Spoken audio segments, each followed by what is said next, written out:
ಎಲ್ಲರಿಗೂ ನಮಸ್ಕಾರ. ಪ್ರೀತಿಯ ವಿದ್ಯಾರ್ಥಿಗಳೇ, ಇಂದಿನ ತರಗತಿಯಲ್ಲಿ ನಾವು ರಾಸಾಯನಶಾಸ್ತ್ರದ ವಿಚಾರವಾಗಿ ಕೆಲವು ವಿಷಯಗಳನ್ನ ಮತ್ತು ಪಾಠದ ವಿಚಾರವನ್ನ ತಿಳಿದುಕೊಂಡಿದ್ವಿ. ವಿದ್ಯಾರ್ಥಿಗಳೇ, ನಾವು ಇಂದಿನ ಪಾಠದಲ್ಲಿ ಜೀವಶಾಸ್ತ್ರದ ಒಂದು ಅಧ್ಯಯನವನ್ನ ನಾವು ಇಂದಿನ ಪಾಠದಲ್ಲಿ ಅಧ್ಯಯನ ಮಾಡೋಣ. ಅಧ್ಯಯನದ ಹೆಸರು ಜೀವನ ಕ್ರಿಯೆಗಳು ಅಂತ ಹೇಳಿ ಇವತ್ತಿನ ಪಾಠದಲ್ಲಿ ನಾವು ಇದರ ಬಗ್ಗೆ ಕೂಲಂಕುಷವಾಗಿ ಚರ್ಚೆ ಮಾಡೋಣ ಹಾಗೂ ಇದರ ವಿಚಾರಗಳನ್ನ ಸವಿಸ್ತರವಾಗಿ ನಾವು ಇಂದಿನ ಪಾಠದಲ್ಲಿ ತಿಳ್ಕೊಳ್ಳೋಣ.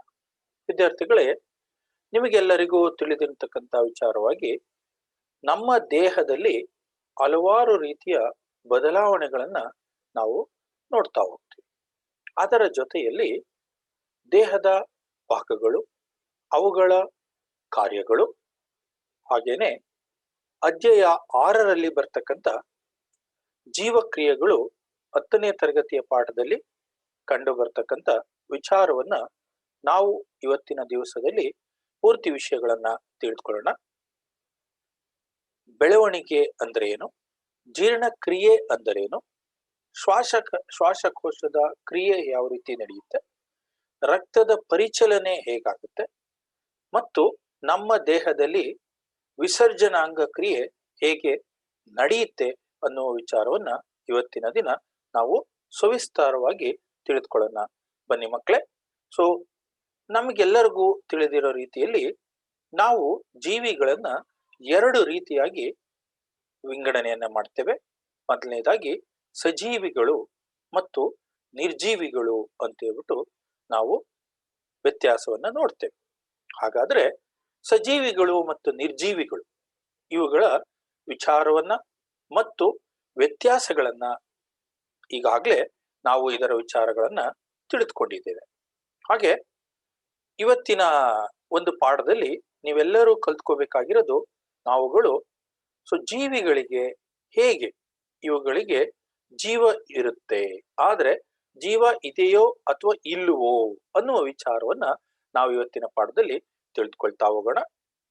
ಬನ್ನಿ ಮಕ್ಕಳೇ, ಗಮನಿಸಿ. ಇಲ್ಲಿ ಒಂದು ಜೀವಿಯು ಜೀವದಿಂದ ಕೂಡಿದೆ ಎಂದು ಅವುಗಳ ಚಲನವಲನ ಕ್ರಿಯಾಶೀಲೆಯಿಂದ ನಾವು ಗಮನಿಸಿ ನಾವು ತೀರ್ಮಾನವನ್ನ ತೆಗೆದುಕೊಳ್ತೇವೆ. ಹಾಗಾದ್ರೆ ಒಂದು ಜೀವಿ ಬದುಕಿದೆ ಅಥವಾ ಜೀವಿಸ್ತಾ ಇದೆ, ಜೀವಿಯನ್ನ ಅಥವಾ ಜೀವತೆಯನ್ನ ಪಡೆದುಕೊಂಡಿದೆ ಅಂತ ಯಾವ ರೀತಿ ನಾವು ಕಂಡುಹಿಡ್ಕೋತೀವಿ ಅಥವಾ ಅದನ್ನ ತಿಳ್ಕೊತೀವಿ ಅಂತಂದ್ರೆ, ಒಂದು ಜೀವಿ ಜೀವದಿಂದ ಕೂಡಿದೆ ಅಂತಕ್ಕಂಥ ವಿಚಾರವನ್ನ ತಿಳಿದುಕೊಳ್ಬೇಕಾದ್ರೆ ಅವುಗಳ ಚಲನವಲನೆ, ಅವುಗಳ ಕ್ರಿಯಾಶೀಲತೆಯನ್ನ ನಾವು ಗಮನಿಸ್ತಾ ನಾವು ತಿಳಿದುಕೊಳ್ಬಹುದಾಗುತ್ತೆ. ನೋಡಿ, ಇಲ್ಲಿ ನಿಮ್ಮ ಮುಂದೆ ಒಂದು ಚಿತ್ರ ಕಾಣಿಸ್ತಾ ಇದೆ. ಸೊ ಇದನ್ನ ನಾವೊಂದು ಜೀವಿ ಅಂತ ಹೇಳ್ಬಿಟ್ಟು ನಾವು ತೆಗೆದುಕೊಳ್ಬಹುದಾಗತ್ತೆ. ನಾಯಿ ಬೊಗಳ್ತಕ್ಕಂಥ ಒಂದು ಕ್ರಿಯೆಯನ್ನ ನೋಡ್ತಾ ಇದೀವಿ. ಮನುಷ್ಯನು ಸಹ ಕಿರಿತಕ್ಕಂಥ ಕ್ರಿಯೆಯನ್ನ ನಾವಿಲ್ಲಿ ಗಮನಿಸಬಹುದಾಗುತ್ತೆ. ವಿದ್ಯಾರ್ಥಿಗಳೇ, ನಾವು ಮತ್ತಿನ್ನೊಂದು ತೆಗೆದುಕೊಳ್ಳೋಣ. ಇಲ್ಲಿ ನಮ್ಗೊಂದು ಪ್ರಶ್ನೆ ಉದ್ಭವ ಆಗುತ್ತೆ. ಹಾಗಾದ್ರೆ ಸರ್, ಒಂದು ಜೀವಿ ಮಲ್ಕೊಂಡಿದೆ, ನಿದ್ದೆಯನ್ನ ಮಾಡ್ತಾ ಇದೆ ಅಂತಂದ್ರೆ ಅದನ್ನ ನಾವು ಜೀವಿ ನಿದ್ದೆ ಮಾಡ್ತಕ್ಕಂಥ ಚಿತ್ರವನ್ನ ನೀವು ನಿಮ್ಮ ಬಲಭಾಗದಲ್ಲಿ ಗಮನಿಸಬಹುದಾಗುತ್ತೆ. ಹಾಗಾದ್ರೆ ಇದು ಒಂದು ಜೀವಿ ಅಂತ ಹೇಳ್ಬಿಟ್ಟು ನಾವು ತೆಗೆದುಕೊಳ್ಳಕ್ಕಾಗತ್ತಾ? ನೋಡಿ, ಒಬ್ಬ ಮನುಷ್ಯನು ಸಹ ಅಲ್ಲಿ ನಿದ್ದೆಯನ್ನ ಮಾಡ್ತಾ ಇದ್ದಾನೆ. ಗೋಚರಿಸ್ತಕ್ಕಂಥ ಯಾವುದೇ ಲಕ್ಷಣಗಳು ಕಂಡು ಬರುವುದಿಲ್ಲವಾದರೂ ಸಹ ದೇಹದೊಳಗೆ ಆಣ್ವಿಕ ಚಲನೆ ನಿರಂತರವಾಗಿ ನಡೀತಾ ಹೋಗುತ್ತೆ. ಹಾಗಾದ್ರೆ ಒಬ್ಬ ಮಲ್ಕೊಂಡ್ಬಿಟ್ಟಿದ್ದಾನೆ ಅಥವಾ ಒಂದು ನಾಯಿ ಮಲ್ಕೊಂಡ್ಬಿಟ್ಟಿದೆ ಅಂತಂದ್ರೆ ಅದನ್ನ ಜೀವಿ ಅಂತ ನಾವು ಪರಿಗಣನೆಗೆ ತೆಗೆದುಕೊಳ್ಳಕ್ ಆಗೋದಿಲ್ವಾ ಅಂತಂದ್ರೆ, ಅಲ್ಲಿ ನಾವು ಹೇಳ್ತೇವೆ ಗೋಚರಿಸುವ ಯಾವುದೇ ಲಕ್ಷಣಗಳು ಕಂಡು ಬರುವುದಿಲ್ಲವಾದರೂ ಸಹ ದೇಹದೊಳಗೆ ಆಣ್ವಿಕ ಚಲನೆ ನಿರಂತರವಾಗಿ ನಡೀತಾ ಹೋಗುತ್ತೆ. ಹಾಗಾಗಿ ನಾವು ಜೀವಿ ಅಂತ ನಾವು ಪರಿಗಣನೆಗೆ ತೆಗೆದುಕೊಂಡ್ರೆ ಅದರ ಒಳಭಾಗದಲ್ಲಿ ಅದು ನಿದ್ರೆ ಮಾಡ್ತಿದ್ರು ಜೀವಿ ಅಂತಾನೆ ತೆಗೆದುಕೊಳ್ಬೇಕು. ಹಾಗೆ ಅದರ ಜೊತೆಯಲ್ಲಿ ಆಣ್ವಿಕ ಪರಿಕರಣೆಗಳು ಅಥವಾ ದೇಹದೊಳಗೆ ನಿರಂತರವಾಗಿ ಚಲನೆಯನ್ನ ನಾವಿಲ್ಲಿ ಗಮನಿಸಬಹುದಾಗತ್ತೆ. ಹಾಗಾದ್ರೆ ಇಲ್ಲೊಂದು ಪ್ರಶ್ನೆ ಉದ್ಭವ ಆಗುತ್ತೆ, ಸರ್ ಹಾಗಾದ್ರೆ ಜೀವಿ ಮಲಗಿದೆ, ಅದರ ಪರಿಚಲನೆಯನ್ನ ನಡೀತಾ ಇದೆ ಅನ್ನೋದನ್ನ ಈ ಒಂದು ವಾಕ್ಯವನ್ನ ಹೇಳಿದ್ರಿ, ಆಣ್ವಿಕ ಪರಿಚಲನೆ ಅಂತ ಕರೆದ್ರಿ. ಹಾಗಾದ್ರೆ ಆಣ್ವಿಕ ಚಲನೆ ಅಂದ್ರೆ ಏನು ಅಂತ ನಿಮ್ಮ ಮನಸ್ಸಲ್ಲಿ ಪ್ರಶ್ನೆ ಮೂಡುತ್ತೆ ಅಲ್ವೇ ಮಕ್ಕಳ? ಸೊ ಹಾಗಾದ್ರೆ ತಿಳ್ಕೊಳ್ಳೋಣ ಹೆಚ್ಚಿನ ವಿಚಾರವನ್ನ. ಆಣ್ವಿಕ ಚಲನೆ ಅಂದ್ರೆ ಏನು? ನಾವು ಅದಕ್ಕೊಂದು ಉದಾಹರಣೆಯನ್ನ ತೆಗೆದುಕೊಂಡ್ವಿ. ಸರ್, ಜೀವಿಗಳು ಮಲಗಿರುವ ಅಥವಾ ನಿದ್ರಿಸುತ್ತಿರುವ ಸಮಯದಲ್ಲಾದರೂ ನಮ್ಮ ಒಳಗಿನ ಅಂಗಗಳು ಚಲನೆಯನ್ನ ತೋರ್ಪಡಿಸ್ತವೆ. ಅದನ್ನೇ ನಾವು ಒಂದು ಆಣ್ವಿಕ ಚಲನೆ ಅಂತ ಕರೆದ್ವಿ. ಹಾಗಾದ್ರೆ ನೋಡಿ ಮಕ್ಕಳೇ, ಗಮನಿಸಿ ಇಲ್ಲಿ. ಸೊ ಜೀವಕೋಶಗಳ ಒಳಗಡೆ ಮತ್ತು ಜೀವಕೋಶಗಳ ನಡುವಿನ ಅಣುಗಳ, ಅಂದ್ರೆ ನಮ್ಮ ದೇಹದ ಒಳಭಾಗದಲ್ಲಿ ಕಾರ್ಬೋಹೈಡ್ರೇಟ್ಗಳು, ಲಿಪಿಡ್ಗಳು, ಪ್ರೋಟೀನ್ಗಳು ಮತ್ತು ನ್ಯೂಕ್ಲಿಕ್ ಆಮ್ಲಗಳು ಚಲನೆಯನ್ನ ಆಣ್ವಿಕ ಚಲನೆ ಅಂತ ಕರಿತೀವಿ. ಹಾಗಾದ್ರೆ ಜೀವಕೋಶಗಳ ಒಳಭಾಗದಲ್ಲಿ ಜೀವಕೋಶಗಳ ನಡುವಿನ ಅಣುಗಳ ಚಲನೆಯನ್ನ ನಾವು ಆಣ್ವಿಕ ಚಲನೆ ಅಂತ ಕರಿಬಹುದಾಗುತ್ತೆ. ಹಾಗಾದ್ರೆ ಈ ಚಲನೆಗೆ ಸಂಬಂಧಪಟ್ಟಂತೆ ಬೇರೆ ಬೇರೆ ಅಂಶಗಳು ಯಾವ್ಯಾವ ಇರ್ಬೋದು ಅಂತಂದ್ರೆ, ಕಾರ್ಬೋಹೈಡ್ರೇಟ್ಗಳಿರ್ಬೋದು, ಲಿಪಿಡ್ಗಳಿರ್ಬೋದು, ಪ್ರೋಟೀನ್ಗಳಿರ್ಬೋದು, ಮತ್ತೆ ನ್ಯೂಕ್ಲಿಕ್ ಆಮ್ಲಗಳು ಇರ್ಬೋದು. ಇವೆಲ್ಲವನ್ನ ನಾವು ನಮ್ಮ ದೇಹದ ಒಳಗೆ ಚಲನೆಯನ್ನ ನಡೀತಾ ಇರ್ತವೆ. ಹಾಗಾದ್ರೆ ಈ ಆಣ್ವಿಕ ಚಲನೆಯ ಅಗತ್ಯತೆ ಏನು? ಈ ಆಣ್ವಿಕ ಚಲನೆ ನಮಗೆ ಅವಶ್ಯಕತೆನಾ? ನಮ್ಮ ದೇಹಕ್ಕೆ ಇದು ಬೇಕಾಗತ್ತಾ? ಹೌದು ಮಕ್ಕಳೇ, ಆಣ್ವಿಕ ಚಲನೆ ಇರ್ಲಿಲ್ಲ ಅಂತಂದ್ರೆ ನಮ್ಮ ದೇಹದ ಬೆಳವಣಿಗೆ ಆಗೋದಿಲ್ಲ, ಮತ್ತೆ ನಾವು ಒಂದು ಜೀವಿ ಬದುಕಿದೆ ಅನ್ನೋದನ್ನ ಗುರ್ತಿಡಿಯೋದಕ್ಕೆ ಸಾಧ್ಯತೆನೇ ಆಗೋದಿಲ್ಲ. ಹೌದಲ್ವಾ ಮಕ್ಕಳೇ? ಸೊ ಇದರಿಂದ ನಮ್ಗೆ ಆಣ್ವಿಕ ಚಲನೆ ಬೇಕೇ ಬೇಕಾಗತ್ತೆ. ನೋಡೋಣ, ಗಮನಿಸೋಣ. ಹಾಗಾದ್ರೆ ಜೀವಕೋಶಗಳು ಕಾಲಕ್ರಮೇಣವಾಗಿ ನಶಿಸುವುದರಿಂದ ದುರಸ್ತಿ ಹಾಗೂ ನಿರ್ವಹಣೆಯನ್ನ ಮಾಡ್ತಾನೆ ಇರಬೇಕು. ಈ ಎಲ್ಲ ರಚನೆಗಳು ಅಣುಗಳಿಂದ ಮಾಡಲ್ಪಟ್ಟಿರುವುದರಿಂದ ನಮಗೆ ಆಣ್ವಿಕ ಚಲನೆ ಅತ್ಯವಶ್ಯಕವಾಗಿರುತ್ತೆ. ಈ ಆಣ್ವಿಕ ಚಲನೆ ಇಲ್ಲ ಅಂತ ತಿಳ್ಕೊಳ್ಳಿ, ಆಗ ಏನಾಗುತ್ತೆ, ನಮ್ಮ ದೇಹದ ಒಳಭಾಗದಲ್ಲಿರ್ತಕ್ಕಂಥ ಜೀವಕೋಶಗಳು ನಶಿಸಿ ಹೋಗೋದಿಕ್ಕೆ ಒಂದು ಕಾರ್ಯವನ್ನ ಮಾಡ್ತಕ್ಕಂಥ ಒಂದು ಕಾರ್ಯವನ್ನ ನೋಡ್ಬೋದಾಗತ್ತೆ. ಹಾಗಾಗಿ ವಿದ್ಯಾರ್ಥಿಗಳೇ, ನೀವಿಲ್ಲಿ ಗಮನಿಸಿ. ಹಾಗಾಗಿ ಆಣ್ವಿಕ ಚಲನೆ ನಮ್ಮ ದೇಹಕ್ಕೆ ಅತ್ಯವಶ್ಯಕವಾಗಿ ಬೇಕೇ ಬೇಕಾಗತ್ತೆ.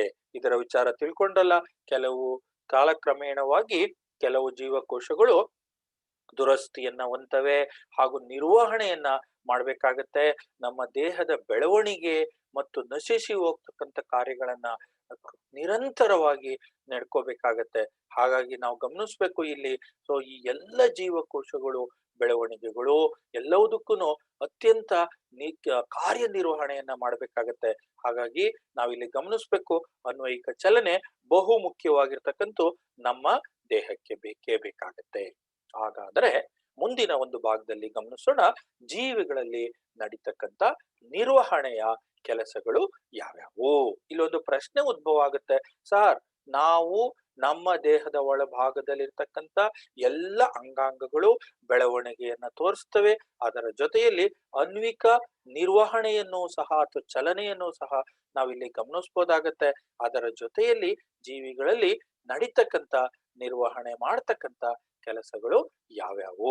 ಬನ್ನಿ ನೋಡೋಣ ಮಕ್ಕಳೇ. ಜೀವಿಗಳಲ್ಲಿ ನಡೀತಕ್ಕಂಥ ನಿರ್ವಹಣೆಗಳ ಕೆಲಸಗಳು ಯಾವ್ಯಾವು? ಮೊದಲನೇದಾಗಿ ಗಮನಿಸೋಣ. ಇವತ್ತಿನ ಪಾಠ ಇದರ ಒಂದು ಬೇಸ್ನ ಮೇಲೆ, ಅಂದ್ರೆ ಇದರ ಒಂದು ಮುಖ್ಯಾಂಶದ ಮೇಲೆ ಅವಲಂಬಿತವಾಗಿದೆ. ಅದೇ ನಾವು ನೋಡ್ತಕ್ಕಂಥ ಈ ಪಾಠದ ಮುಖ್ಯ ಅಂಶ ಜೀವನ ಕ್ರಿಯೆಗಳು. ಜೀವಕ್ರಿಯೆ ಅಂದ್ರೆ ಏನು? ಹಾಗಾದ್ರೆ ಜೀವಕ್ರಿಯೆ ಎಲ್ಲಿ ನಡೆಯುತ್ತೆ? ಹಾಗಾದ್ರೆ ಜೀವಕ್ರಿಯೆಯ ಮುಖ್ಯ ಅಂಶ ಏನು? ಈ ಜೀವಕ್ರಿಯೆ ನಡಿಲೇಬೇಕಾ?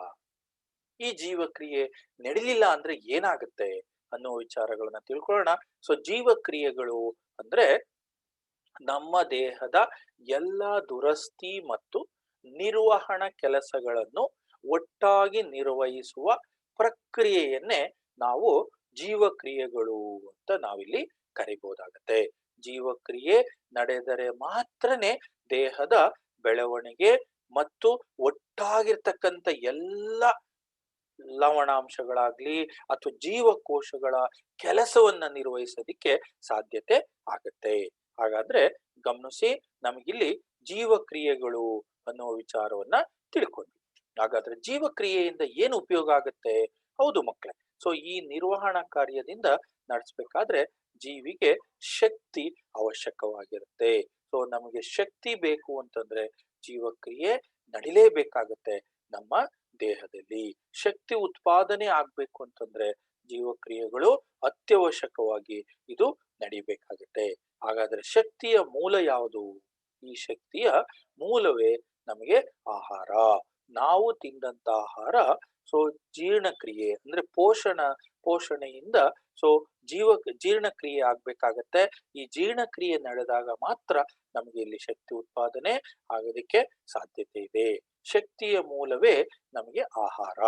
ಜೀವಿಯ ದೇಹದ ಹೊರಗಿನಿಂದ ಒಳಭಾಗಕ್ಕೆ ವರ್ಗಾಯಿಸುವ ಒಂದು ಪ್ರಕ್ರಿಯೆಯನ್ನ ನಾವು ಪೋಷಣೆ ಎಂದು ಕರೆಯಬೇಕಾಗುತ್ತೆ.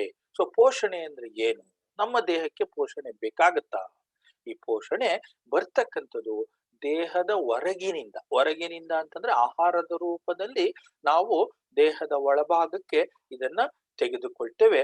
ಈ ಒಂದು ಪಚನ ಕ್ರಿಯೆ ನಡೆದಾಗ ಮಾತ್ರ ನಮಗಿಲ್ಲಿ ಪೋಷಣೆ ಕರಿಬಹುದಾಗತ್ತೆ ಅಥವಾ ಪೋಷಣೆ ಬರುತ್ತೆ. ಈ ಆಹಾರವನ್ನ ವಿಭಜನೆ ಮಾಡೋದಿಕ್ಕೆ ಜೀವಿಗಳಿಗೆ ಮುಖ್ಯವಾಗಿ ಬೇಕಾಗಿರ್ತಕ್ಕಂಥದ್ದು ಆಮ್ಲಜನಕ. ಈ ಆಮ್ಲಜನಕ ಅತ್ಯವಶ್ಯಕವಾಗಿ ನಮ್ಮ ದೇಹಕ್ಕೆ ಬೇಕೇ ಬೇಕಾಗತ್ತೆ. ಹಾಗಾದ್ರೆ ಈ ಆಹಾರವನ್ನು ವಿಭಜನೆ ಮಾಡಬೇಕಾದ್ರೆ ಜೀವಿಗಳಿಗೆ ಮುಖ್ಯವಾಗಿ ಬೇಕಾಗಿರ್ತಕ್ಕಂಥದ್ದು ಈ ಒಂದು ಆಮ್ಲಜನಕ ಮಾತ್ರ. ಸೊ ಹಾಗಾದ್ರೆ ನಾವು ಮುಂದಿನ ಇದನ್ನ ತೆಗೆದುಕೊಳ್ಳೋಣ. ನಮ್ಗೆಲ್ಲರಿಗೂ ಗೊತ್ತಿದೆ ಏನು ಅಂತಂತಂದ್ರೆ ಬಹುಮುಖ್ಯವಾಗಿ ನಾವಿಲ್ಲಿ ಗಮನಿಸಿದಾಗ ಜೈವಿಕ ಜೀವಿಗಳಿಗೆ ಆಹಾರವನ್ನ ವಿಭಜನೆ ಮಾಡಲು ಆಮ್ಲಜನಕದ ಅವಶ್ಯಕತೆ ಇರೋದ್ರಿಂದ ಇದನ್ನ ದೇಹದ ಒಳಗೆ ತೆಗೆದುಕೊಳ್ಳುವ ಪ್ರಕ್ರಿಯೆಗೆ ನಾವೇನಂತ ಕರಿತೀವಿ? ಆಮ್ಲಜನಕ ಅಥವಾ ಉಸಿರಾಟದ ಒಂದು ಕ್ರಿಯೆ ಅಂತ ಹೇಳ್ಬಿಟ್ಟು ನಾವಿಲ್ಲಿ ಕರಿಬಹುದಾಗತ್ತೆ. ಗಮನಿಸಿ ಮಕ್ಕಳೇ, ಸೊ ನಾವೆಲ್ಲರೂ ಉಸಿರಾಟ ಕ್ರಿಯೆ ನಡೆಸ್ತಾ ಇದ್ದೀವಿ ಅಂತಂದ್ರೆ ನಮಗೆ ಜೈವಿಕ ಕ್ರಿಯೆಗಳಿಗೆ ಆಹಾರವನ್ನು ವಿಭಜನೆ ಮಾಡಲು ಆಮ್ಲಜನಕದ ಅವಶ್ಯಕತೆ ಇದ್ದೇ ಇರುತ್ತೆ. ಹಾಗಾದ್ರೆ ಈ ಒಂದು ಆಮ್ಲಜನಕವನ್ನ ನಮ್ಮ ದೇಹದ ಒಳಭಾಗದಲ್ಲಿ ತೆಗೆದುಕೊಂಡು ಕಾರ್ಬನ್ ಡೈಆಕ್ಸೈಡ್ ಅನ್ನ ಬಿಡುಗಡೆ ಮಾಡ್ತಕ್ಕಂತ ಒಂದು ಪ್ರಕ್ರಿಯೆಗೆ ನಾವೇನಂತ ಕರಿತೀವಿ? ಉಸಿರಾಟ ಕ್ರಿಯೆ ಅಂತ ಕರಿಬಹುದಾಗತ್ತೆ. ಸೊ ನಿಮ್ಗೆಲ್ಲರಿಗೂ ನಾವು ಉಸಿರಾಟ ಕ್ರಿಯೆಯ ಬಗ್ಗೆ ಸೊ ಇಂದಿನ ತರಗತಿಯಲ್ಲಿ ನಾವು ಇದನ್ನ ತಿಳಿದುಕೊಂಡಿದ್ದೀವಿ. ಹಾಗಾದ್ರೆ ದೇಹದ ಒಳಗೆ ಆಹಾರ ಮತ್ತು ಆಮ್ಲಜನಕವನ್ನ ಸಾಗಿಸ್ತಕ್ಕಂತ ಅವಶ್ಯಕತೆ ಇದ್ದೇ ಇದೆ. ಗೊತ್ತಲ್ವಾ ನಮ್ಗೆ? ಯಾಕೆ ಅಂತಂತಂದ್ರೆ ನಮ್ಮ ದೇಹಕ್ಕೆ ಆಮ್ಲಜನಕ ಮತ್ತು ಆಹಾರ ಅತಿ ಮುಖ್ಯವಾಗಿರ್ತಕ್ಕಂಥ ಅಂಶಗಳಾಗಿರ್ತವೆ. ಹಾಗಾಗಿ ನೋಡೋಣ, ದೇಹದ ಎಲ್ಲಾ ಭಾಗಗಳಿಗೂ, ನಮ್ಮ ದೇಹದಲ್ಲಿರ್ತಕ್ಕಂಥ ಎಲ್ಲ ಭಾಗಗಳಿಗೂ ಬಹು ಮುಖ್ಯವಾಗಿ ನಾವಿಲ್ಲಿ ಗಮನಿಸ್ಬೋದಾಗತ್ತೆ. ನಮಗೆ ಸೊ ಆಮ್ಲಜನಕ ಬೇಕೇ ಬೇಕಾಗತ್ತೆ, ಅದರ ಜೊತೆಯಲ್ಲಿ ಆಹಾರನೂ ಸಹ ಬೇಕಾಗತ್ತೆ. ಹಾಗಾದ್ರೆ ದೇಹದ ಎಲ್ಲಾ ಭಾಗಗಳಿಗೂ ಆಹಾರ, ಆಮ್ಲಜನಕ ಸರಬರಾಜಾಗಬೇಕಾಗತ್ತೆ. ಹಾಗಾಗಿ ವಸ್ತುಗಳನ್ನ ಸಾಗಿಸ್ತಕ್ಕಂತ ಒಂದು ಪ್ರಕ್ರಿಯೆಗೆ ಅಥವಾ ಒಂದು ವ್ಯೂಹಕ್ಕೆ ನಾವೇನಂತ ಕರಿತೀವಿ ಅಂದ್ರೆ ಸಾಗಾಣಿಕಾ ವ್ಯವಸ್ಥೆ ಅಂತ ಕರಿಬಹುದಾಗುತ್ತೆ. ಇದರ ಜೊತೆಯಲ್ಲಿ ಈ ಕ್ರಿಯೆಗಳಲ್ಲಿ ಉತ್ಪತ್ತಿ ಆಗ್ತಕ್ಕಂಥ ತ್ಯಾಜ್ಯಗಳನ್ನ ಹೊರ ಹಾಕ್ತಕ್ಕಂಥ ಅವಶ್ಯಕತೆ ಇದ್ದೇ ಇದೆ. ನಮ್ಮ ದೇಹದಲ್ಲಿ ತೆಗೆದುಕೊಂಡಂತಹ ಅಥವಾ ಸೇವಿಸಿದಂತಹ ಆಹಾರ ಪಚನ ಕ್ರಿಯೆ ನಡೆದ ನಂತರ ಅದರಿಂದ ತ್ಯಾಜ್ಯ ವಸ್ತುಗಳು ಉತ್ಪತ್ತಿ ಆಗ್ತವೆ. ಈ ಉತ್ಪತ್ತಿಗೊಂಡಂತಹ ತ್ಯಾಜ್ಯ ವಸ್ತುಗಳನ್ನ ನಾವು ದೇಹದಿಂದ ಹೊರ ಹಾಕ್ತಕ್ಕಂಥ ಕಾರ್ಯವನ್ನ ಮಾಡಲೇಬೇಕಾಗತ್ತೆ. ಸೊ ಇದರ ಹೊರ ಹಾಕ್ಲಿಲ್ಲ ಅಂದ್ರೆ ಏನಾಗುತ್ತೆ? ಹಲವಾರು ರೀತಿಯ ಕಾಯಿಲೆಗಳಿಗೆ ಮನುಷ್ಯರು ತುತ್ತಾಗ್ತಾ ಹೋಗ್ತಾರೆ. ಹಾಗಾಗಿ ನೋಡೋಣ, ನಾವಿಲ್ಲಿ ಸೊ ಆಮ್ಲಜನಕ ಮತ್ತು ಆಹಾರವನ್ನ ಬಳಸಿಕೊಂಡು ಶಕ್ತಿಯ ಉತ್ಪಾದನೆಯ ಸಮಯದಲ್ಲಿ ಉತ್ಪಾದನೆಯಾದಂತಹ ತ್ಯಾಜ್ಯ ಮತ್ತು ಉತ್ಪನ್ನಗಳನ್ನ ಹೊರ ಹಾಕ್ತಕ್ಕಂತ ಒಂದು ಪ್ರಕ್ರಿಯೆಯನ್ನ ನಾವೇನಂತ ಕರಿತೀವಿ ಅಂತಂದ್ರೆ ವಿಸರ್ಜನೆ ಅಂತ ಕರಿತೀವಿ. ನೋಡಿ ಮಕ್ಕಳೇ, ಇಲ್ಲಿ 4 ಮುಖ್ಯ ಅಂಶಗಳನ್ನ ಗಮನಿಸ್ಬೇಕಾಗತ್ತೆ. ಒಂದು ಪೋಷಣೆ, ಎರಡನೇದು ಉಸಿರಾಟ, ಮೂರನೇದು ಸಾಗಾಣಿಕಾ ವ್ಯೂಹ, ನಾಲ್ಕನೇದು ವಿಸರ್ಜನೆ. ಸೊ ಮೊದಲನೇದಾಗಿ ನೋಡ್ಕೊಳ್ಳೋಣ, ಪೋಷಣೆ ಅಂದ್ರೆ ಏನು? ನೀವಿಲ್ಲಿ ಗಮನಿಸ್ಬೋದಾಗತ್ತೆ. ಸೊ ಇಲ್ಲಿ ಗಮನಿಸಿ ಮಕ್ಕಳೇ.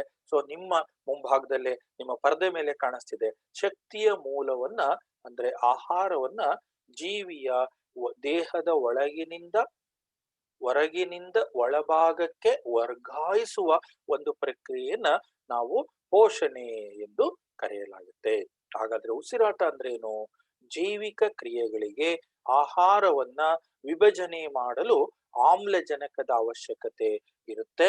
ಸೊ ಅದನ್ನ ನಾವು ದೇಹದ ಒಳಭಾಗದಲ್ಲಿ ತೆಗೆದುಕೊಳ್ತಕ್ಕಂತ ಒಂದು ಪ್ರಕ್ರಿಯೆಯನ್ನ ನಾವು ಉಸಿರಾಟ ಕ್ರಿಯೆ ಅಂತ ಹೇಳಿ ಕರಿಬಹುದಾಗುತ್ತೆ. ಹಾಗಾದ್ರೆ ಮತ್ತೊಂದು ವ್ಯೂಹ, ಸೊ ವ್ಯವಸ್ಥೆ, ಅದನ್ನೇ ನಾವು ಸಾಗಾಣಿಕಾ ವ್ಯವಸ್ಥೆ ಅಂತ ಕರಿತೀವಿ. ಸೊ ನೋಡಿ ಗಮನಿಸಿ ಮಕ್ಕಳಲ್ಲಿ. ಸೊ ಸಾಗಾಣಿಕಾ ವ್ಯವಸ್ಥೆ ಅಂದ್ರೆ ಏನು ಅಂತಂದ್ರೆ ದೇಹದ ಎಲ್ಲಾ ಭಾಗಗಳಿಗೆ ಆಹಾರ ಮತ್ತು ಆಮ್ಲಜನಕ ಸರಬರಾಜು ಆಗ್ಲೇಬೇಕು. ಹಾಗಾಗಿ ಈ ವಸ್ತುಗಳನ್ನ ಸಾಗಿಸುವ ಒಂದು ಪ್ರಕ್ರಿಯೆಗೆ ಸಾಗಾಣಿಕಾ ವ್ಯವಸ್ಥೆ ಅಂತ ಕರಿತೀವಿ. ಹಾಗಾದ್ರೆ ನಮ್ಮ ದೇಹದಲ್ಲಿ ಉತ್ಪತ್ತಿಗೊಂಡಂತಹ ಸೊ ಮಲಿನ ಅಥವಾ ತ್ಯಾಜ್ಯ ವಸ್ತುಗಳನ್ನ ಹೊರ ಹಾಕ್ತಕ್ಕಂತ ಒಂದು ಪ್ರಕ್ರಿಯೆಗೆ ನಾವು ವಿಸರ್ಜನಾ ಪ್ರಕ್ರಿಯೆ ಅಂತ ಹೇಳ್ಬಿಟ್ಟು ನಾವು ಕರಿಬಹುದಾಗತ್ತೆ. ಆಮ್ಲಜನಕ ಮತ್ತು ಆಹಾರವನ್ನ ಬಳಸಿಕೊಂಡು ಶಕ್ತಿ ಉತ್ಪಾದನೆಯ ಸಮಯದಲ್ಲಿ ಉತ್ಪತ್ತಿ ಆಗ್ತಕ್ಕಂಥ ತ್ಯಾಜ್ಯ ಉಪ ಉತ್ಪನ್ನಗಳನ್ನ ಹೊರ ಹಾಕುವ ಒಂದು ಪ್ರಕ್ರಿಯೆಗೆ ನಾವೇನಂತ ಕರಿತೀವಿ ಅಂತಂದ್ರೆ ವಿಸರ್ಜನೆ ಎಂದು ಕರೀತೇವೆ.